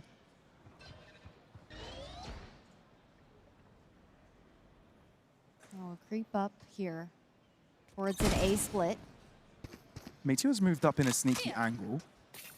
He's pinged where the potential compact will come through. It's Zeus that opens things up instead. Still 2 more to deal with on site, but Prowler is able to seek Buzz up. And the lead from Mr. Fallen Sheriff does find it. Smart, this is a bonus round. T1 should have the upper hand with the Vandals, but it doesn't truly seem to be the case. FUT not only have they an amazing setup on the defense, they know exactly how to take on the attack. And this round surely will put them on a 12th, on a match point. on their opponent's map pick, no less. Hey, doing it right back to them, right? Defeating an opportunity of a flawless round here. Izu's just looking to do a little bit of damage, try to get that Dimensional Drift online. And it's not going to be the case. Match point here for FUT. And that attacking round, Pavlos, looked very, very reminiscent of the defense retakes that we saw coming out from FUT. The collapse onto that A site. This is clinical. FUT innovating right now on Pearl. Best case scenario for FUT right now. They've got everything they need at their disposal. Full set of guns, 2 very high impact ultimates. This could be it. T1 might be in trouble. Maybe? Might? They definitely are. It's a tall mountain to climb. Dimensional Drift, they don't linger using that too early. Gets out in the nick of time there for Izu. And he finds himself to the back of the site as well. You find so much impact by an ultimate like that. There's still a clone thrown in, so that's going to confuse you. Zeus is able to deal with his opposing Yoru, but is that even enough? They've taken over the site, they've got the control. Zeus wants to go even further. He's hungry for this and wants to show who's boss in Berlin. Still, 3v4 and T1 need to calm down here, but they don't have much. Maybe waiting for the recon to pop up. Give them a little extra of information to work around with. But FUT aren't giving them a hint. They're not giving them anything as they allow T1 to walk into the meat grinder and to be turned into mincemeat. FUT, an incredible comeback. After a weak bind, they show that they're here to play, and Pearl becomes their own. Utter dominance on map number 2 of this best-of-3 series. And that takes us all the way to Ascent. A poetic end here for this semifinal, considering the fact that last time they faced off, it was on that map. Now it's time for revenge. After a dominant first map from T1, the shoe is quite literally on the other foot now. We have our first 3-map series on the main stage. We've seen teams come and conquer in 2 prior to this, but not this time. We're going all the way to Ascent. And this is what we want, isn't it? We've been wanting a semi-final just like this, competitive all the way. I'd love to attribute this completely to the composition and the way that FUT played, but at the same time, we criticized Zeus so hard on the previous map. I criticized him so freaking hard that you've got to give him kudos. He popped off this game. He was insane. No, it felt like this map was his playground. He was able to run amok, find so much impact. I think ending things off with like an ACS of 374. I'm sure we'll get the stats online for you guys in just a moment, but it is crazy the night and day difference that we've seen between these 2 maps. It was a completely different team that came out here, Pavlos. Completely. Those last 10 minutes, well spent. I don't know what was said behind the scenes. I don't know what kind of, huddle they had at that moment. But it was great. We'd like to hear about that later on, I'm sure. That's the thing. We also had a chat earlier on the desk about, okay, this didn't quite look like the FUT that we expected to see there on Bind. We talked about their highs, the ceilings that they could hit, and I think it's incredible to be doing that alongside Zeus right now in this series. We've seen them now clawing back to the form that we saw them in during 2024. All of the momentum that T1 had off the back of Bind just disintegrated before our eyes, didn't it? The moment we got into this map. And it all began from that first half, right? The fact that this composition caught T1 off guard. I have no idea how T1 could come back after that one, because wherever they went, it felt like they needed to solve another puzzle. And by the time they may have potentially solved that puzzle, they just ran out of time. It was really dynamic, the defense there from FUT, right? The fact that we saw different iterations, different combinations of how those setups were coming through, both from Yetajay, from Mr. Fallen, then the map control that the other 3 players in Zeus, Ada Captain, and Krax would be looking for when we saw those Sentinels bunkered down on sites. It felt like there were no openings for T1 to find, and the protocoling for the retakes were beautiful there as well. FUT able to buy so much time. Smoothly defined. And look, the fact that we haven't seen it from them so long, it seems like this was just ammunition held back, never showing, so they can use it at the best moment. And what a moment to use it when you're, nearly eliminated in Red Bull home ground. They want that fight into the grand final, and they show us how exactly they're going to get there, and that's by putting Zeus on top. Yeah, you've already said it, but look at this guy. He came out here and put up numbers, and that is what we teed him up to do, and he's delivered. Yeah, that it is. You know, 374 ACS, like I was talking about, 22 and 9 there as well. But then you look down the line, 18 and 6 for Yeta J, 14 and 5 there for Mr. Fallen. It felt like all of those shots were connecting. There were even times where, you know, the sprays through the smoke were extremely lucky. Really great job doing the tracing those bullet tracers there as well. Yeah. But it was just electric. It felt like every single part of the puzzle fit here for FUT. And I'm glad that we saw this, right? Very easily after losing your first map, your own map pick, maybe you'll start, you know, thinking inwards and getting in your own head. That didn't happen. FUT just popped off. They were able to reset, and they've done this before, right? There's a reason why they're so well known in the scene, why they've made so many international events, why they've been at the top of competition. They can do things like this, and they've just shown why. It's why best of 3 series are just so entertaining. You can be having a conversation one moment thinking that T1 have all of the momentum, all of the energy behind them, but now FUT well and truly in control with a dominant victory there on map 2. There'll be 2 very different types of conversation going on behind the scenes right now. The result of that plays out on Ascent next.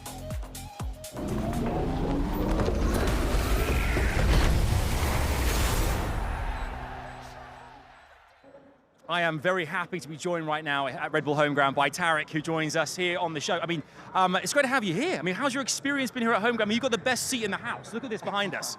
Yeah, it's been awesome. The crowd has been turning up a lot, so I want to give a special shout out to them. The energy has been ecstatic throughout both days here. But yeah, I'm having a great time. We're here in the final day, so we're getting close to that point. Yeah, we really are. I mean, we're currently kind of sat right now. T1's just taken the first map, and but I mean, they are desperate to get back into this. But I mean, do you think they can do this? I mean, dare I ask, who are you championing as well? Yeah, that was kind of an anticlimactic first map, I'm not going to lie, because FUT was up like 4-0, and then T1 just started making some hero plays, 4-4, and then I think FUT, they have like struggles with their like mental game a little bit. Like they shut down a little bit, it seems like. I don't know what it is. There's something going on there. I'm still cheering for FUT, so I'm hoping for a map 3. But T1 looked poised to win it at this point, considering it is their map pick. We want to see that they go all the distance, because I think the last few games we've seen has been a 2-0. You want to see a bit more entertainment in this thing and drama. For the fans as well, you guys are streaming here as well at the same time here. We're kind of in your streaming setup.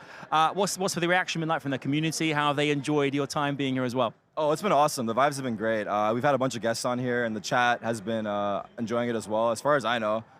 So yeah, we're just happy to be here. It's also kind of cool because we're in Berlin, and I don't really get to go overseas as much, unless it's for a Valorant event, really. So it's cool to like meet all the fans here and see everyone that I normally wouldn't get to. Yeah. Enjoying this lilac merch you're wearing as well. I've got to get one of these hoodies. I see them everywhere. Yeah. They look really good. I think this is my color. I'm not gonna lie. I think I gotta start wearing purple. It's a good look. Yeah. And there's like yellow beanie hats as well. Yeah. They look great too. Yeah. Let me ask you at the final as well. It's coming thick and fast here. What do you see happening? I mean, Cloud9 are waiting there.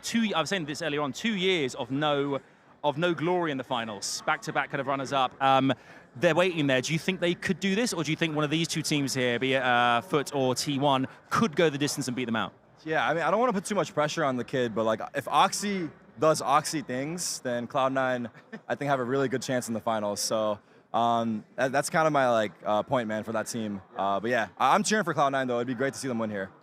Okay, there you heard it right there. Tarek, thanks for chatting to us. Enjoy the rest of your time here, and a big shout out to the community as well for and these hoodies. God, I got to get one of these things.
T1 and FUT are both just one map away from a dust-up in the grand final with Cloud9 later today. Which of them will take it? We'll find out very shortly on Ascent. It is next to close out this semi-final here live at Red Bull Homeground in Berlin. How's the crowd doing right now? I'm Ian, we've got Pav and Ash here on the desk to preview this pivotal final map. And Pav, it's a tough one to call. It really is. I mean, we've had two back-to-back very one-sided maps, whether that's Bind straight, you know, the both of them trading their own map picks, right? Bind was FUT's pick, didn't go their way. Pearl being T1's pick, didn't go their way. How on earth is Ascent gonna go? How the hell am I supposed to know after that?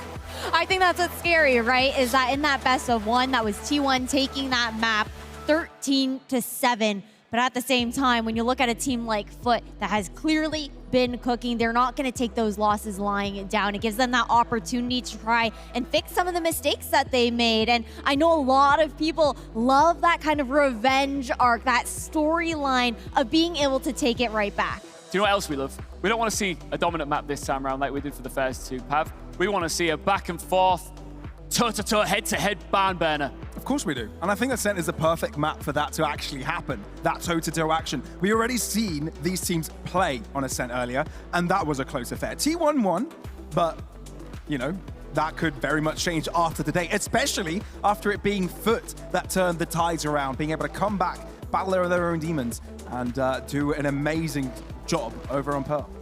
Yeah, I think what's really exciting too is that when you look at Ascent, the expectation is that it should be a mirror composition there as well. So it is going to be that true litmus test of that head-to-head. I'm curious to see if there will be any changes. Look, and I feel like we said, this is going to be a close one. I wonder if there will be changes. I doubt it in a stage like this, right? You're in playoffs, so you don't really want that many risks.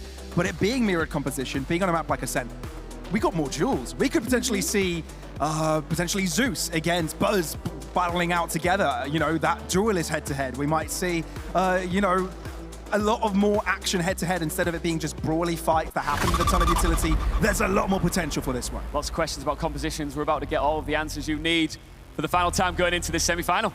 Oh, and the thing that I've got to take my eyes towards is the fact that Zeus is going to be ripping out the Yoru here on Ascent, the staple jet map. This is do or die. And when it comes down to this Yoru pick, Pavlos, that's spicy. I wonder if this was pre-planned or this was Zeus just saying, guys, I was on fire on Yoru earlier. Are we going to pick that again? I want to pick that again. Please let me do that. I wonder if that's actually happened, but if that's really the case, he was really on fire previously. And if he can harness that and use that comfort, playing it on Ascent, that could be everything. Even just throwing a boon, keep catching T1 off guard with this Yoru pick where they were comfortable. They knew how to play up against FUT with this, the classic composition here on this map. But it also makes me wonder, how long have they cooked with this Yoru? What is going to be the depth as far as the setups that we're going to see from FUT? Or is it a little bit of a Hail Mary, throwing a wrench in things?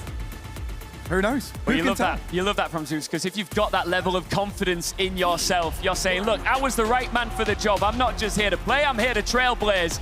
And the time is now. Two teams who've been dominant on stage here today, but only one can take a crack at Cloud9 and our Red Bull home ground trophy.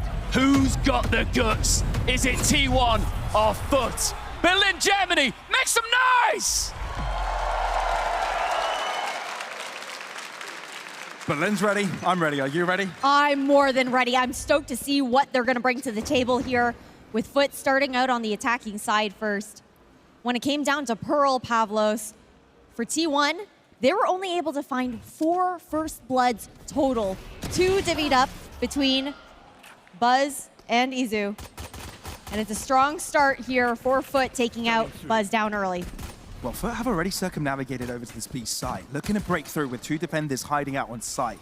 Nano swarms will be popped early, so FUT won't fall victims to that. They do take their time as well, but they do stick to their guns. No movement, no hanging around, they're dropping right into this site. Izu already dealt with and Meteor in a quick fashion as well. FUT have completely taken over of round number 1. That's the thing, the pistol rounds have looked so good for FUT. They've gotten 3 out of the 4 that we'd seen so far. It looks like they're looking to add a 4th to their tally here as well. But it's a bit too difficult to ask for Silver to clutch this. It's a tall order. And that's just an understatement. The highest order. And FUT close out round number 1 of Ascent, hoping that they can continue the streak. Don't stress if I die. It was great. They look so good right now on those pistols. 4 out of 5 that we've seen so far now going into the way of FUT. If you're T1 here, how do you come back from the previous game, right? Because obviously you had a very strong bind, you had confidence going your way, but Pearl went completely wrong. How do you come back from that? I do want to give them the fact that at the very least, you know, FUT, I think just went in with a game plan on Pearl. It was really difficult to try and break through, make those adjustments on the fly when you're caught off guard like that. And it's a little bit more of a gimmicky composition there as well. This is much more standard Valorant, where you're not going to see the same level of trap plays out of FUT at the very least. And starting out on defense first here as well, especially on a map like Ascent, has got to feel a bit more comfortable. Well, they've made the right call to place most of the defenders here, but FUT has been so good to funnel them out into the open. Easy pickings, no problem whatsoever. Boom goes the Dynamite, and they've got 2 players ahead of T1. And look, just to continue the conversation about T1 coming back from this, FUT also had to come back from a devastating early 13-5 blow on bind. Now, if T1 can go back into, you know, their own prep room and say that FUT have done it, we can as well. There's a very real possibility. T1 are back in this and, you know, press the reset button and we're in for a treat for Ascent. But for now, it's been FUT. Nothing else but FUT. And with Yellowjay finding a clean pickup and stacks, puts a very quick end to this round, leaving us to T1's bye round. It's going to be really interesting to see how the approach to Ascent continues to develop with Zeus on this Yoru. And you can hear the crowd chanting here, backing FUT at the moment with that energy, trying to push that momentum forward again. Even Tarek had talked about it in his interview there that we saw on broadcast, the fact that it seems like FUT is a bit of that emotional team. This is something that we've known for a while. And then it comes down to that mental game. So going into this last map with a strong start, important. Super vital. And for T1, they'll need as much support as they can get. I think the crowd has realized it. You need some backing here. Obviously, you're on enemy ground. This is EMEA. This is Berlin, the heart of Valorant in Europe. And I think the battle may have just begun. Battle of the fans in the crowd right now, going for a shouting match. And to me, my ears, it sounds like Turkey's coming out on top. It's close. It's close. It's really close. Oh, it's never gonna end though. It's never gonna end. FUT fans have got lungs for days, you know. They got a rep for Yellowjay, you know, crying up on stage there with that warrior scream.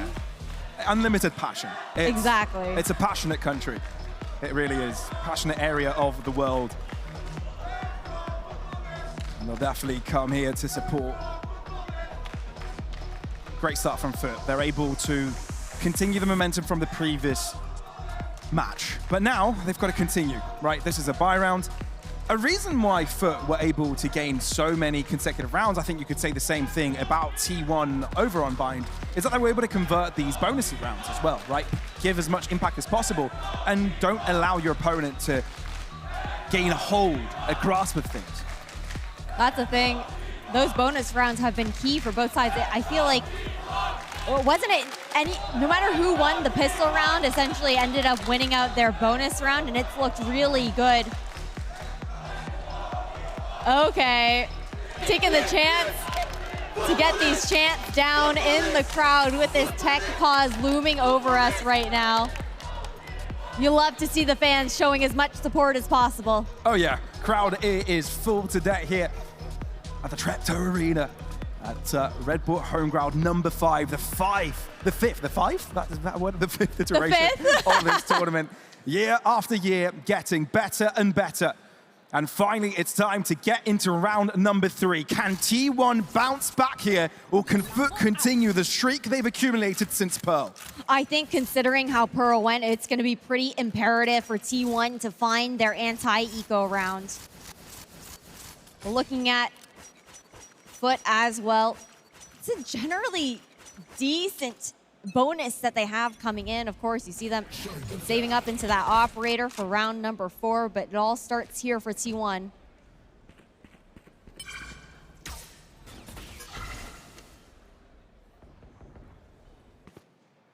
FUT don't need to invest into this any more than they have. Couple of Phantoms, dangerous. Sheriffs, Mr. Fallen, Yellow Jay, they can also be pretty damn strong on those as well, so T1 need to be cautious. Some would lie still, wait for your opponents to come towards you. Instead, they're going to take precedence and take the fight to their opponents. It's worked for Izu, even down to 10 points of health. He was good for the 2, but Zeus wants to reply in kind! Zeus! Throwing lightning from the sky! Throwing everyone on the ground! And it's Sylvan by himself to fend off 3. You can hear the crowd chanting for the ace here for Zeus as well. The thing is, he's more likely to meet the other players on foot on this B site first. I mean, the fact that everyone is low could make this fathomable, but really? Not going to be happening this time around. The bonus again, assisting with a streak. 3-0, T1 look lost. And they are in dire need of something magical. Just one away from that dimensional drift here for Zeus. Okay, I think he heard you talking smack earlier, pal. It's personal. It's been electric since then. What a way to recover that round. The idea was there for T1. They were getting those picks in mid, and all it took was one player to turn the tide for FUT. Here. Yeah, he spoiled the party. T1 were having way too much fun, and Zeus is having none of it. What a player to bring in, right? Being unstoppable in Challengers Turkey. Sure, they didn't manage to win it in the end, not get the qualification to Ascension. He was really close twice, right? Whether that was play-ins, whether that was during the regular season. But essentially didn't get to have a say on the big stage. But now, this is his chance. And the all-Turkish team in FUT. Time to jump. And he's making his stand. Dimensional Drift already available for him, and this is just round number 5. Hasn't really found anyone near tree, so he's going to be doing his lurking duty out on the site. Find himself to the backside. Good throw with a flash. Mr. Fallen finding the right momentum to end up on the back line. There's no breathing for T1. Oxygen out of their lungs, forced out by FUT. 4 consecutive streak. T1 with nothing. Oh, a flawless round there for FUT once again, and right now, the utility coming out from Zeus is looking stunning as far as how he's able to isolate these players on site. That time around, it was Sylvan. Meteor and Buzz on the side of T1 haven't even had a chance to really get started into this map so far. Looking to see them warm back up into this, bounce back in our last map of this best of 3. There's no didn't play. Oh. Hunter Shuri straight away, trying to find that early shot. Buzz did have an aggressive angle, and he does find the first shot. That's an important step, but Ada Captain pushes without doing his due diligence, holding up the angle, but FUT are able to trade back. How does that even happen? T1 had the perfect start, but it's all disintegrated in a matter of seconds. And a big part of that is due to Zeus, the fact that he's even able to get into that position in the first place. Great cover from Sylvan at the very least, saving Buzz. Taking it down to a 2v2. That's a statement from Sylvan that it's not over till it's over. They're not going to let things go as easily as Pearl did. Taking their shots. Buzz not able to reply to Yedashay in time, but the reposition has come through, and he's got a nice little angle But Krax needs to be careful here. The timing on the swing is everything. With the pressure inflicted on one end, Sylvan tries to move through, but he's not able to do so. Buzz all by himself, but Krax is able to shoot him at the back of the skull, continuing this marvelous form. Incredible reposition coming out there from Yedajay as well in that post plant, a hop, skip, and a jump. And you shift over towards stairs, then all of a sudden you've got a crossfire on Buzz in backside. But really, it was Zeus that opens up this round.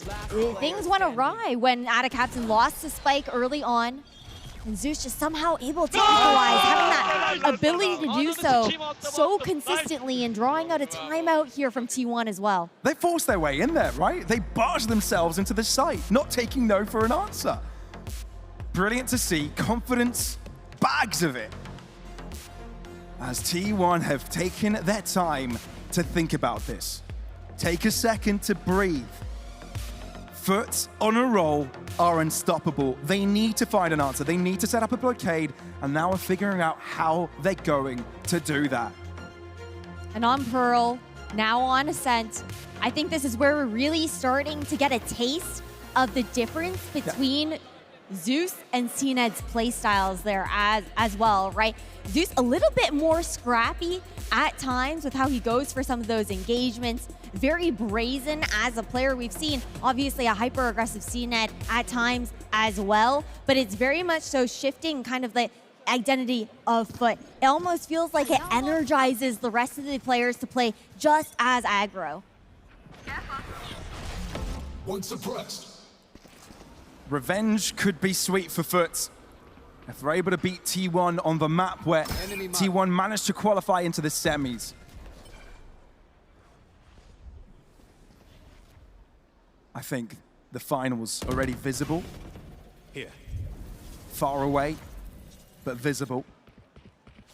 And FUT know of this, and they're marching towards it. T1, they've got something to work with. In the right positions, they've got guns that can do quite a bit. FUT being cautious though. And the time that T1 take the time out, they themselves can recollect themselves, go about what they want to do next. 20 points of health on Zeus, that's going to hinder his confidence. Or does it? No. He does take a step forwards. Trying to figure out what the setup is like. And if they do end up towards that A site, I think they're going to be in trouble. That's the thing. We've got a melting pot over towards Switch and default plant there on A. But I like this mid split coming out from FUT. 30 seconds left. Izu holding the right line, switches to the Sheriff, and it's good enough. FUT going to be in trouble. Somehow the lesser weapons are getting the job done. Ada Captain needs to be careful here because at the same time, he may be able to get the orb and get the hell out of there. Ult into the A site, but he still has full plays to deal with. That could upgrade their guns. That's the thing. Killjoy set up here as well. Limits the amount of spots that you look to plant. You also get to regroup and take a couple of these weapons, and Meteor's so close. This is risky by Meteor. If he goes in for the fight too early and loses his life, that makes it a little bit more easy for the captain, but he is buying time. He's not taking the fight. He is just being a nuisance, not allowing Ada Captain to settle in for a second. And T1 show their mark on Ascent. Finally able to stop the bleeding, a thrifty round. And all of that thanks to Izu's positioning over towards B main at that. Mr. Fallen creeping up alone with that spike made all of the difference. The smallest of mistakes there for FUT to lose that and allow T1 to try and collapse on the players trying to come out towards mid. Fans showing their support here.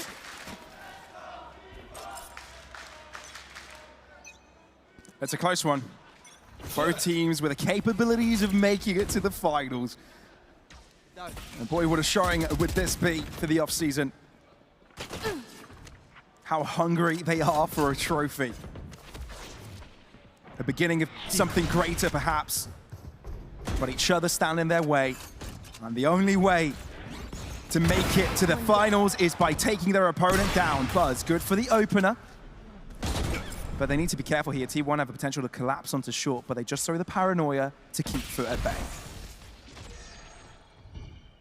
Reposition here now. FUT look to pivot away. Mr. Fallen maintains the A main space at the very least. He's trying to draw some of that attention, keep these T1 players on the right side of the map. Heads up play to close that door here from Stax, revealing a bit of that info, and Buzz has the cross. Oh man, he does. Covering the right angle at the right moment. Buzz is everywhere. Now FUT need to find an answer. They're already 2 players down. They're running out of time. They're running out of pieces that can help them to cross into sights, and T1 have got every single angle covered. Cracks can't win his fight. Left. Spike exposed. Yeah, and this already starts to look over for FUT as they'll try and mitigate the damage by doing some of their own. Mr. Fallen has gone unchecked. Yenajay finds a pick. If Mr. Fallen cleared out the site there, maybe there's something, but you know, the B site is still available. Sylvan there to do some damage of his own as T1 want to make sure they are also in the fight. Nice heads-up play from Yenajay to throw that operator off the map, though, at the very least, forcing a reinvestment out of T1.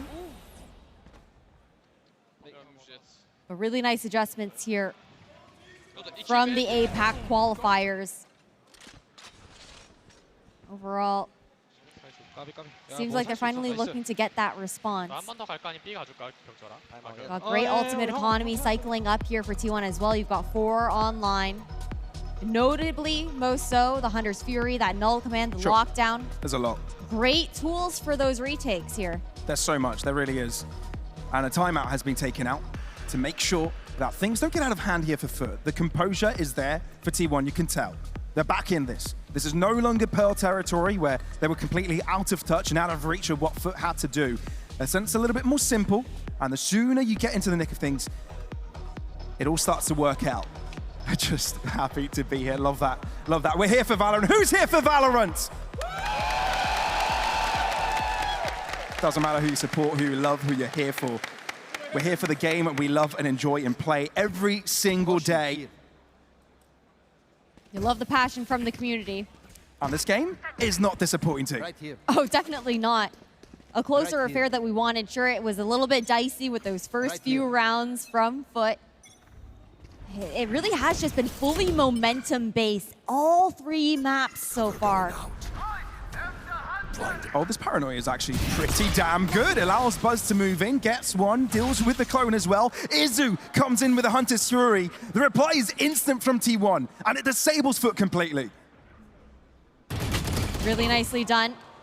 Yenajay able to actually get a pick on the other side of the map, that lurking presence from him. FUT actually give up on this A site. Got the Killjoy set up that has not been cleared out whatsoever by FUT either. Drone out mid will be heard here by Buzz as well. Knowing that mid is weak, they opt to close the door. Feels like FUT need that a little bit extra. And they don't quite have it just yet. It's always going to be tough having 2 defenders per side. Doesn't matter that you've split the forces. Always a tough world. And the potential for a lockdown retake by Meteor, always looming. But you've got to take things step by step. 30 and the seconds 30-second mark, they're starting to inch inwards. Izu in and out of battle with such prowess, such elegance.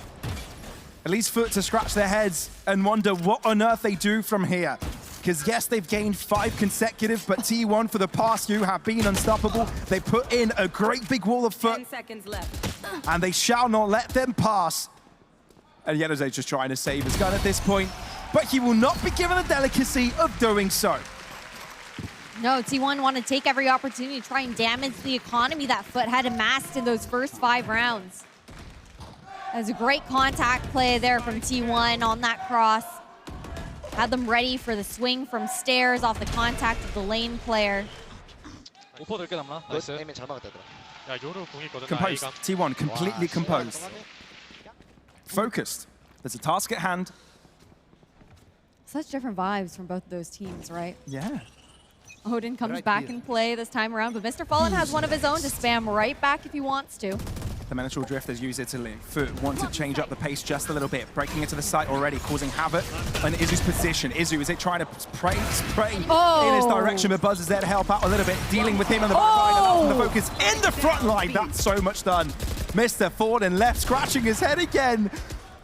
Where on earth did his team go? Buzz has found their delete buttons, impressed them all. Down to 31 HP here for Mr. Fallen. Seeing if he can draw anything else out. You can't defeat the spray of bullets. T1, arms reach from FUT. There's just nothing you can do there. Heroics. We also have to give kudos to, I know we've shouted out Stacks for his calling, his IGLing on the side of T1, but his utility usage has also been gorgeous. These fragments have found so much value, getting those picks for him, isolating these players. And again, FUT an emotional team. You could already see that frustration mounting a little bit there on stage. You really can. And this is the less than optimal round for them. They somehow need to rebuild that confidence. Get momentum swinging their way again. And they've grouped up towards short. Tree's open, by the way. Yeah, just spotted! But already committed to repositioning there from Buzz. Here. They're aware that the operator was positioned over towards middle. They're taking this chance to push up. This is quick maneuvering. Quick footwork here from FUT to try and make their way into the B site. They've been able to catch T1 off guard. Buzz, that's a pickup, sure. But how much damage can Izzy do? How much delaying power does he really have? Meter's already on the fight. Doesn't matter that FUT are quick on their feet. T1 are even faster.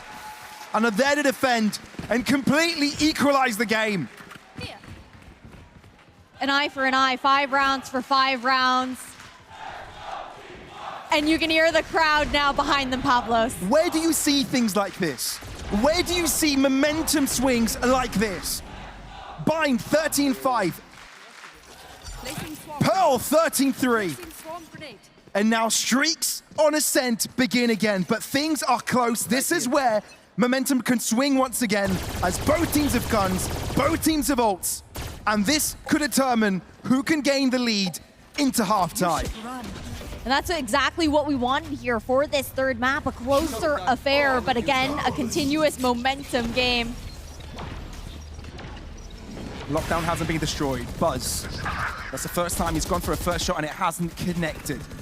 Cracks can also be brought back into life, but not crossed into sight just yet. But they've done the first necessary steps. Cracks eventually does fall, no resurrection there. But FUT are low. A couple of their players softened up. Lockdown available for them as well. Hunter's Fury, before the setup is even permitted. As well, the lockdown, Meteor has to drop. But the lockdown stays. It's a gamble you have to take, which forces 3 other players to the back of the site. Could be a read for T1 to move into. But YetaJ is there for the guarantee. FUT have got more players to solve this problem. And Buzz with an operator, this is too hard of an ask. They've got money. I wouldn't be surprised if Buzz ends up going for this, but might opt to save this big gun of his. FUT, what an attempt. It's insane, right? I think also YetaJ continuously being that looming presence towards B main, knowing that that wraparound could have happened. There just wasn't time generally to even try to go for that 1v3. FUT really needed this. They really, really needed this. It's been a 5-round drought, but it just rained. Use everything you have. 1 round left into this half here. And now the FUT fans start to speak up once again, driving the momentum for the Turkish team.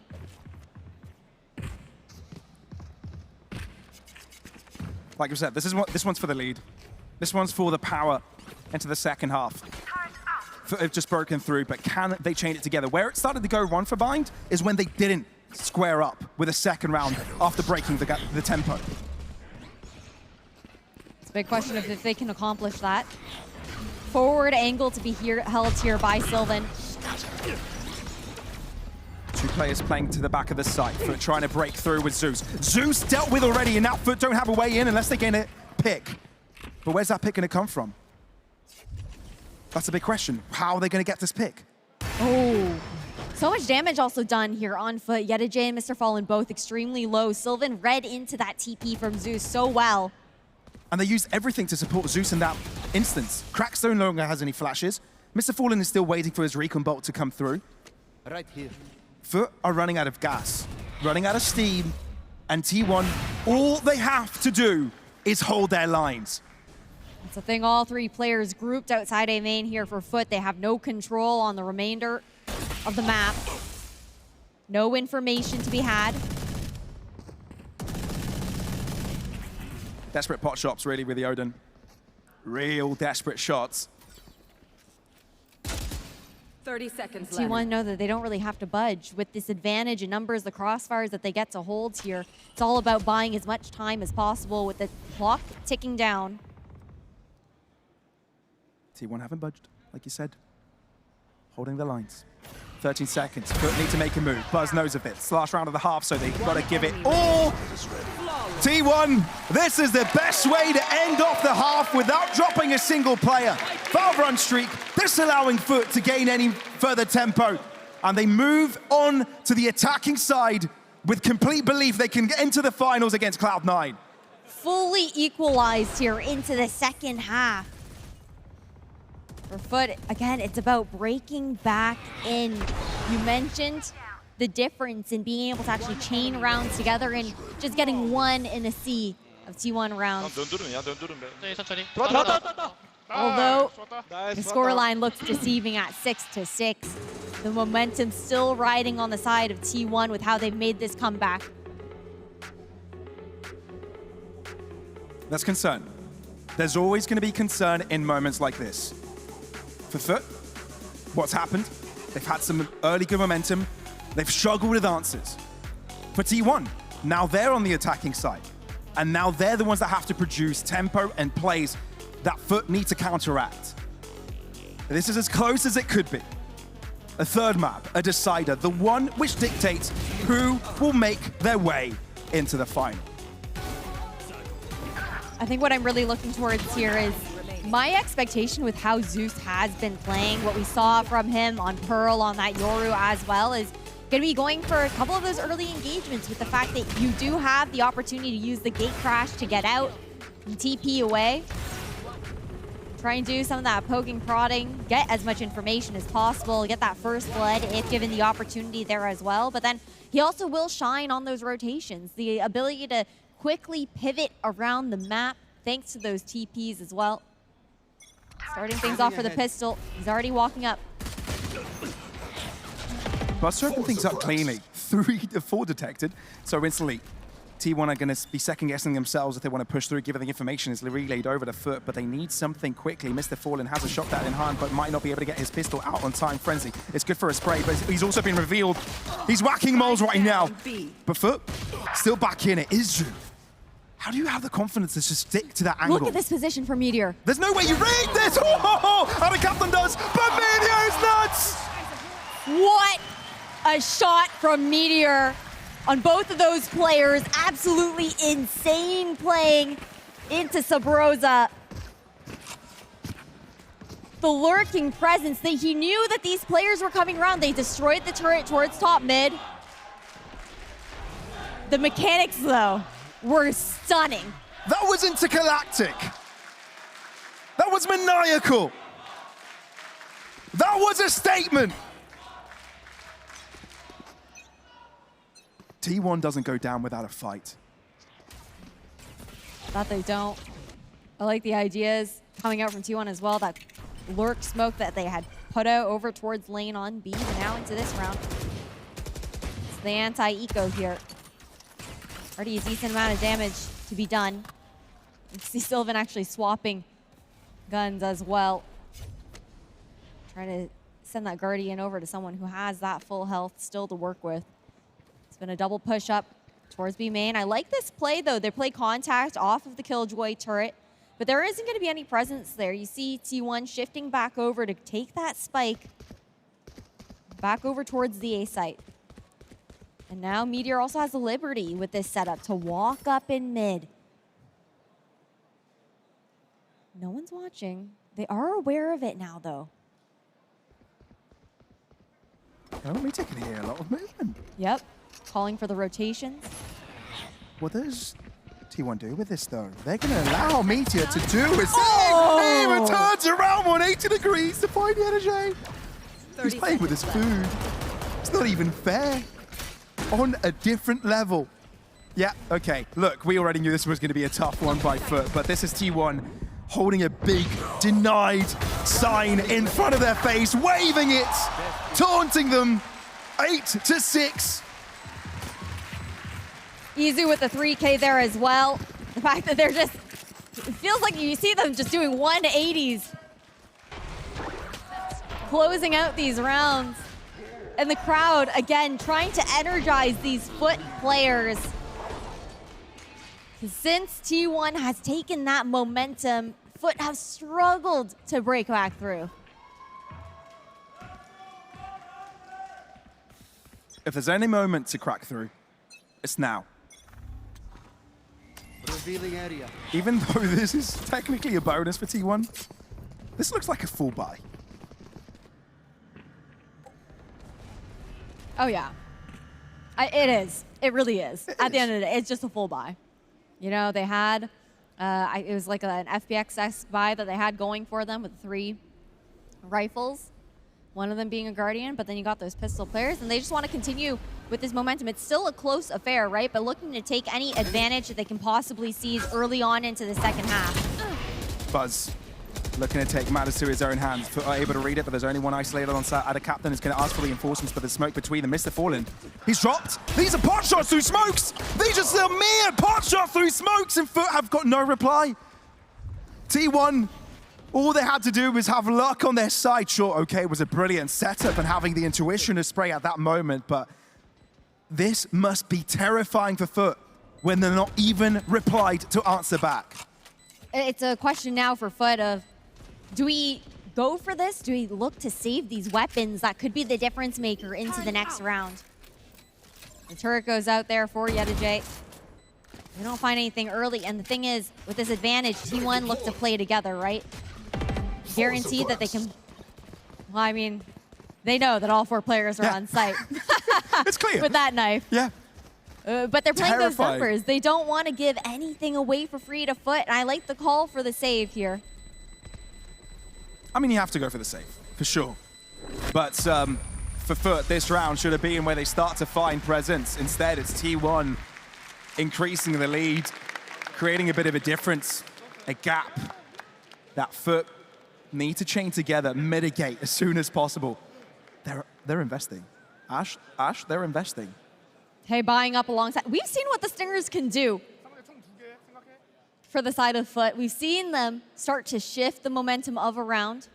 It's a question of how they look to be used here. What's the setup going to look like? I think T1 have done a really great job of picking that apart. Meteor has been great on these lurks, finding the gaps in the defense there of FUT. 2 suppressed. 2 players detected over towards A lobby. A little lineup to land and take down that alarm bot in mid as well. Oh. Actually misses though. Yeah, the alarm bot is just a step forwards. So the proximity doesn't reach it. Oh, this is interesting. But Timing. Sylvan has got the better timing of things. The paranoia is thrown, but do you really check up the upper angle? I don't think you do. So Cracks Strike down A. is only good for the 1, as Sylvan is able to mitigate the damage. That's the thing. It's also the Vandal that goes down. They're unable to be recovered by Ada Captain. Better Captain does stick by, because he knows the difference is in the distance. Oh no, the Aldron is scary. Revealed his location there as well. That shock that actually allowed Ada Captain to survive, because if that wasn't thrown, maybe T1 would have gone for the bounce. Yeah, perhaps a swing to come in, but you've got 3 players leaning towards the safe site now. Revealing area. Recon. Shut down. You know, where those bullets came from. Ada Captain trying to hide, but that leaves 1 alone by himself. Ada Captain trying to move out of the smoke. He does end up with 1, but it Spike doesn't down mean he A. survives for much longer. One Zeus enemy tries to be relevant. Oh my, he is. I'll handle this. Gun here. Meteor all by himself. Suddenly FUT have found themselves on top. Dimensional drift going all the way around, trying to figure out what the setup looks like. But eventually groups up with his teammate. Playing together. Cone drops. Spike underneath, so you know there's only 1 spot Meteor could be in. The question is, which is the corner? Timmy the turret will be there to help out. Meteor reveals himself. Switches position yet again. This could be it. Spray onto 1, but the power of numbers and the power of friendship prevails this time around. Zeus has been so consistent being this difference maker for FUT, having the power to actually completely shift. Do you think Mitch made that sign actually? You put him in the crowd? Probably, yeah. But that's the round that FUT needed to break Yeah. things up. But again, it's that question of, are they going to be able to chain a round off the back of that, or is it going to be just one lost in the sea of momentum there for T1? That is completely valid to think about. Here we go again, into the breach. Once more. Got to give him credit, though, at the very least there for Zeus. For FUT, that could be the difference maker to find that emotional, that mental momentum back onto the side of FUT where it gets them a little bit more hyped up for it. We wanted these back and forths. Oh, we did. We wanted these exchanges. And I think finally we've gotten them. T1. Can they break through on time? Team of the Turret can't do all that match within the cloud burst.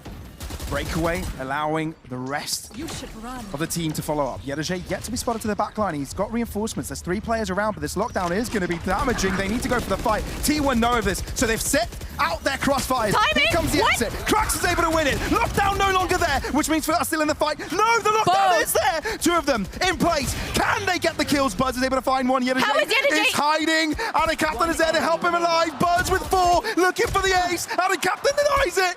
It's down to a 1v2.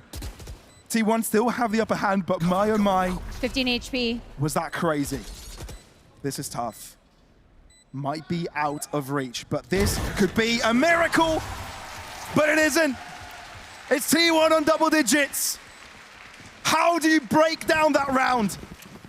It feels nearly impossible at times. You know, I think I'll need a big telestrator to actually go through everything that happened there, but there is also a lot of luck on the side of FUT in some of those moments. Sure, T1, they run away with it, but they were just moments where you had your head in your hands, looking at how they've just passed each other like ships in the night. But that was economy breaking for FUT. A hero rifle here for Zeus at the very least, but otherwise, they don't have nearly as much to work with. Mr. Fallen, he's all by himself. You can't help but feel he's a dead man walking. And a captain oversteps his welcome as well. Oh dear.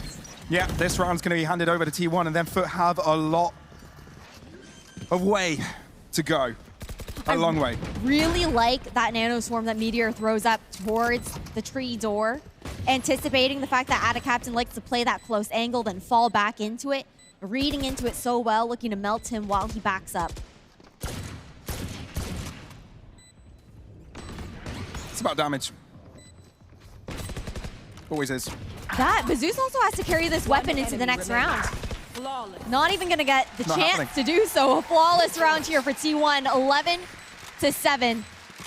All I'm saying, last time we saw these two teams face off, it was that 13-7 win for T1. No, you haven't.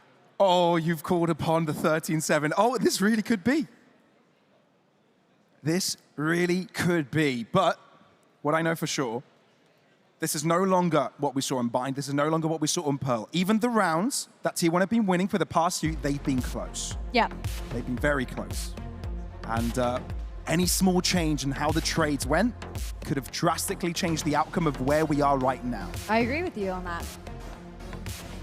Despite the scoreline, despite the rounds that we've seen, the momentum there for T1, it doesn't necessarily tell the whole story, but now a timeout to be called here by FUT, the second one. They've used up all of theirs for this map now.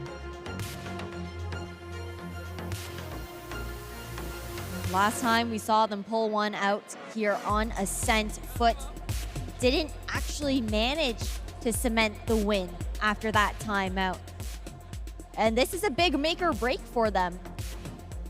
Investment into this, they'll have nothing to work with. No, they won't. So this truly could be the final stand.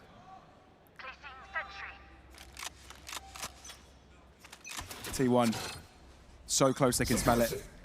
Grand finals, so near. Have FUT got the answer. Zeus exterminated in an instant.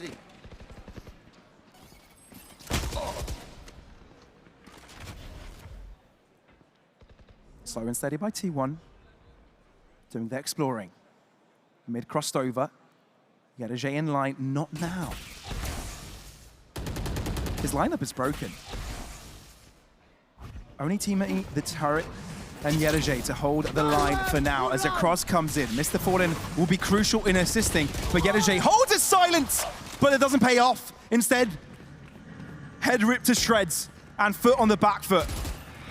Ada Captain cracks, they're too far from one another to play this one together, but at least Ada Captain has given away the information of where Stax is. So Crux is going to desperately try and deal with him before they can cross onto site. There's no taking a step back now. They need to go for it. Crux is low though.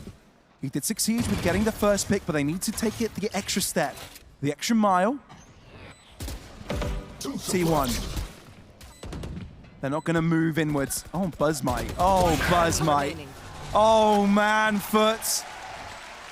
You thought this was their turn to get back into the thing, back into the game. T1 instead answer back and now are on match points. FUT scrambling for cash. It's a rough buy coming in. Light shields along some half-eco rifles to come through with those Guardians, those Bulldogs. They do have the null command to work with. One away from that dimensional drift here from Zeus. Right now, what's difficult is we're also struggling to see that impact from Yetajay that we saw on Pearl. Not really being able to find as much value so far on Ascent. Having a bit of a tougher game.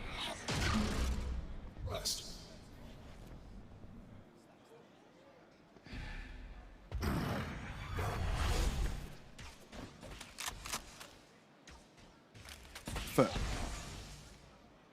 You're scared to make a mistake in situations like this. Right here. You know getting caught could be the end of a round. Zeus experienced it the round before. You can't feel comfortable at all. This is one of the worst moments you can experience. Sort of a helpless feeling. But you know you still have a chance. And that's in your head, and they have to deal with it right now. T1 moving into the A site, information is there. FUT are unsure if they want to dedicate all of their players here. They managed to draw out that null command at the very least, but time's starting to tick. Got 30 seconds left. Cracks can still buy a bit more time. Oh, they definitely know something up here. Hunter Shuri coming out, trying to see if they can get the finishing blows. Mr. Fallen, that's impressive. No damage with the third shot though. Meteor will be trying to assist Buzz in walking in. Cracks can't break through, he only have full health on him, but this just might be enough. FUT remain. FUT remain. They did a great job installing out that choke over towards A main, buying enough time, running down the clock on T1, who tried to hold steady on that front. Weren't really willing to shift their plan elsewhere on the map. And it's great investment from FUT to keep themselves in this best of three, in this final map of the semifinals. Again, whoever wins this game cements their spot in Grands up against C9. That they do. That's what they came here to do. This is what the fight's been for. Zeus. Open angle. Won't be challenged. Instead, Timmy the turret will be exchanged.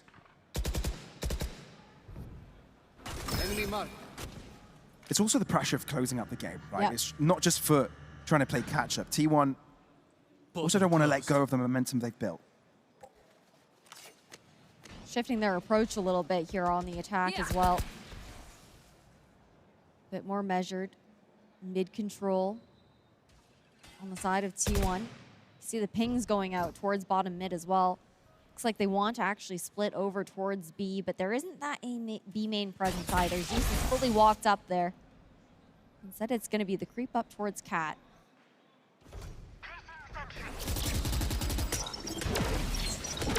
Slight exploration. Chips' damage dealt on either side, but T1 take this moment, 35-second mark to break through in mid. It's a bit of an obfuscation of what they're really going for. Wait, that's a spike in the ground, 30 seconds remaining, and T1 need to make a move. They do have Sylvan on A main. An extra piece to this puzzle. Somehow Meteor has appeared to the back of the B site. He's going to break off all the rotations, but that's a prerequisite if T1 are able to make it into this A site. And they can only make that if it's a 1v3 to be won. But he's running out of time and running out of space, and there's no one there to help him. T1 might have fumbled the back a little bit there, just too much happening at once, but FUT are able to come out on top and stay strong in belief that they can come back and take things to OT. The idea was there, right? A perfect position for Meteor, but it all hinged on the fact that the rest of T1 had to actually break through, get that plant down on A. And they're letting the clock work against them in these rounds, taking a little bit too long to actually push onto those sites. It's been a very different approach. They've slowed things down.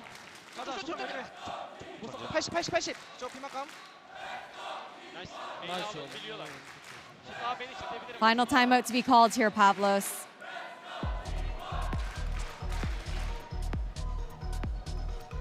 Like we said, it's not only the pressure to catch up, but the pressure to close out the game. Sure, 3 rounds without a mistake are required by FUT, which means there's 3 opportunities for T1 to close the game.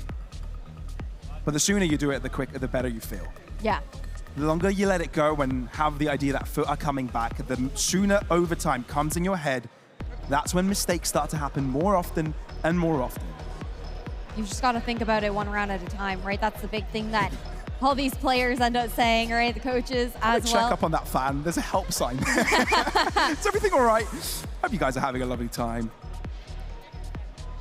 I mean, with a game like this to end off semifinals, Yeah. you can't not be. My eyes have to be drawn towards FUT in this round, though, because Zeus does have that dimensional drift up, and it feels like he's always had insane impact for FUT every time that ultimate comes to fruition.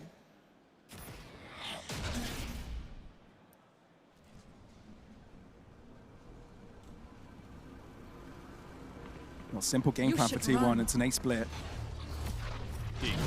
With less of the defenders available to them, Zeus is actually going to take the fight to them, wanting to destroy the lockdown. He's able to find the 1 kill, but no counteraction to the KG ultimate. Had a captain getting away with his life, but T1 exchanged the space. That's the thing. Sure, might be able to secure this plant, but it should be a quick flood from FUT on the retake. It's a strong position for Buzz to hold, but he doesn't hold it for long. Yedajay has a lockdown of his own and will be using it instantly. Sylvan are waiting for his time, wanting to deny the setup. Perhaps a lockdown as well, but T1 have only got a limited set of positions they can move into. I think their saving grace could be easy though on the defuse already. As FUT are taking the fight out in main. Izu is a little bit late to the party, and FUT win on every single end. It's a great response from them. An awkward plant spot there as well. I love the idea from FUT. Sure, they take the space back with the lockdown coming out from Yedajay, but then to continue forward, knowing that they're trying to deny that ability to even spam that defuse, taking full control of the choke point. 2 rounds now separating these teams from overtime, and 1 round for T1 to close out this best of 3. It's getting closer and closer. Riskier and riskier. Let's get us all on the edge of our seats. Zeus overstepped his welcome just a little bit. It's going to pull a rotation from FUT over towards A, add a little bit more support here from ADA captain, Mr. Fallen. We'll shift over towards Treat to group up with him. All 5 players of T1 hovering outside A lobby. Owl drone does come out. Knife shuts it down though. It's a Fallen spotted here. Yeah. And you can expect where the captain is going to be playing. He's been playing there all day. The expectation is there. Like we said, 1 slip up and T1 can close things out right here, right now. 2 remaining. Cracks. One of the old guard, Yedajay. Last year's edition. It's the 2 of them, the pair of them against the entirety of T1. The A side in front of them. Crosshair galore. Everyone looking upon their positions. Yedajay with a final fight. It's only good for the 1, but history repeats itself. T1 take down FUT on ascent. their ticket to the semi-finals, as well as a qualification to the grand finals right now. Incredibly done here by T1. It was a close affair on Ascent, exactly what we wanted to see. Unfortunate for FUT, they're not able to find that higher finish that they were hoping for. But man, was this a fun series.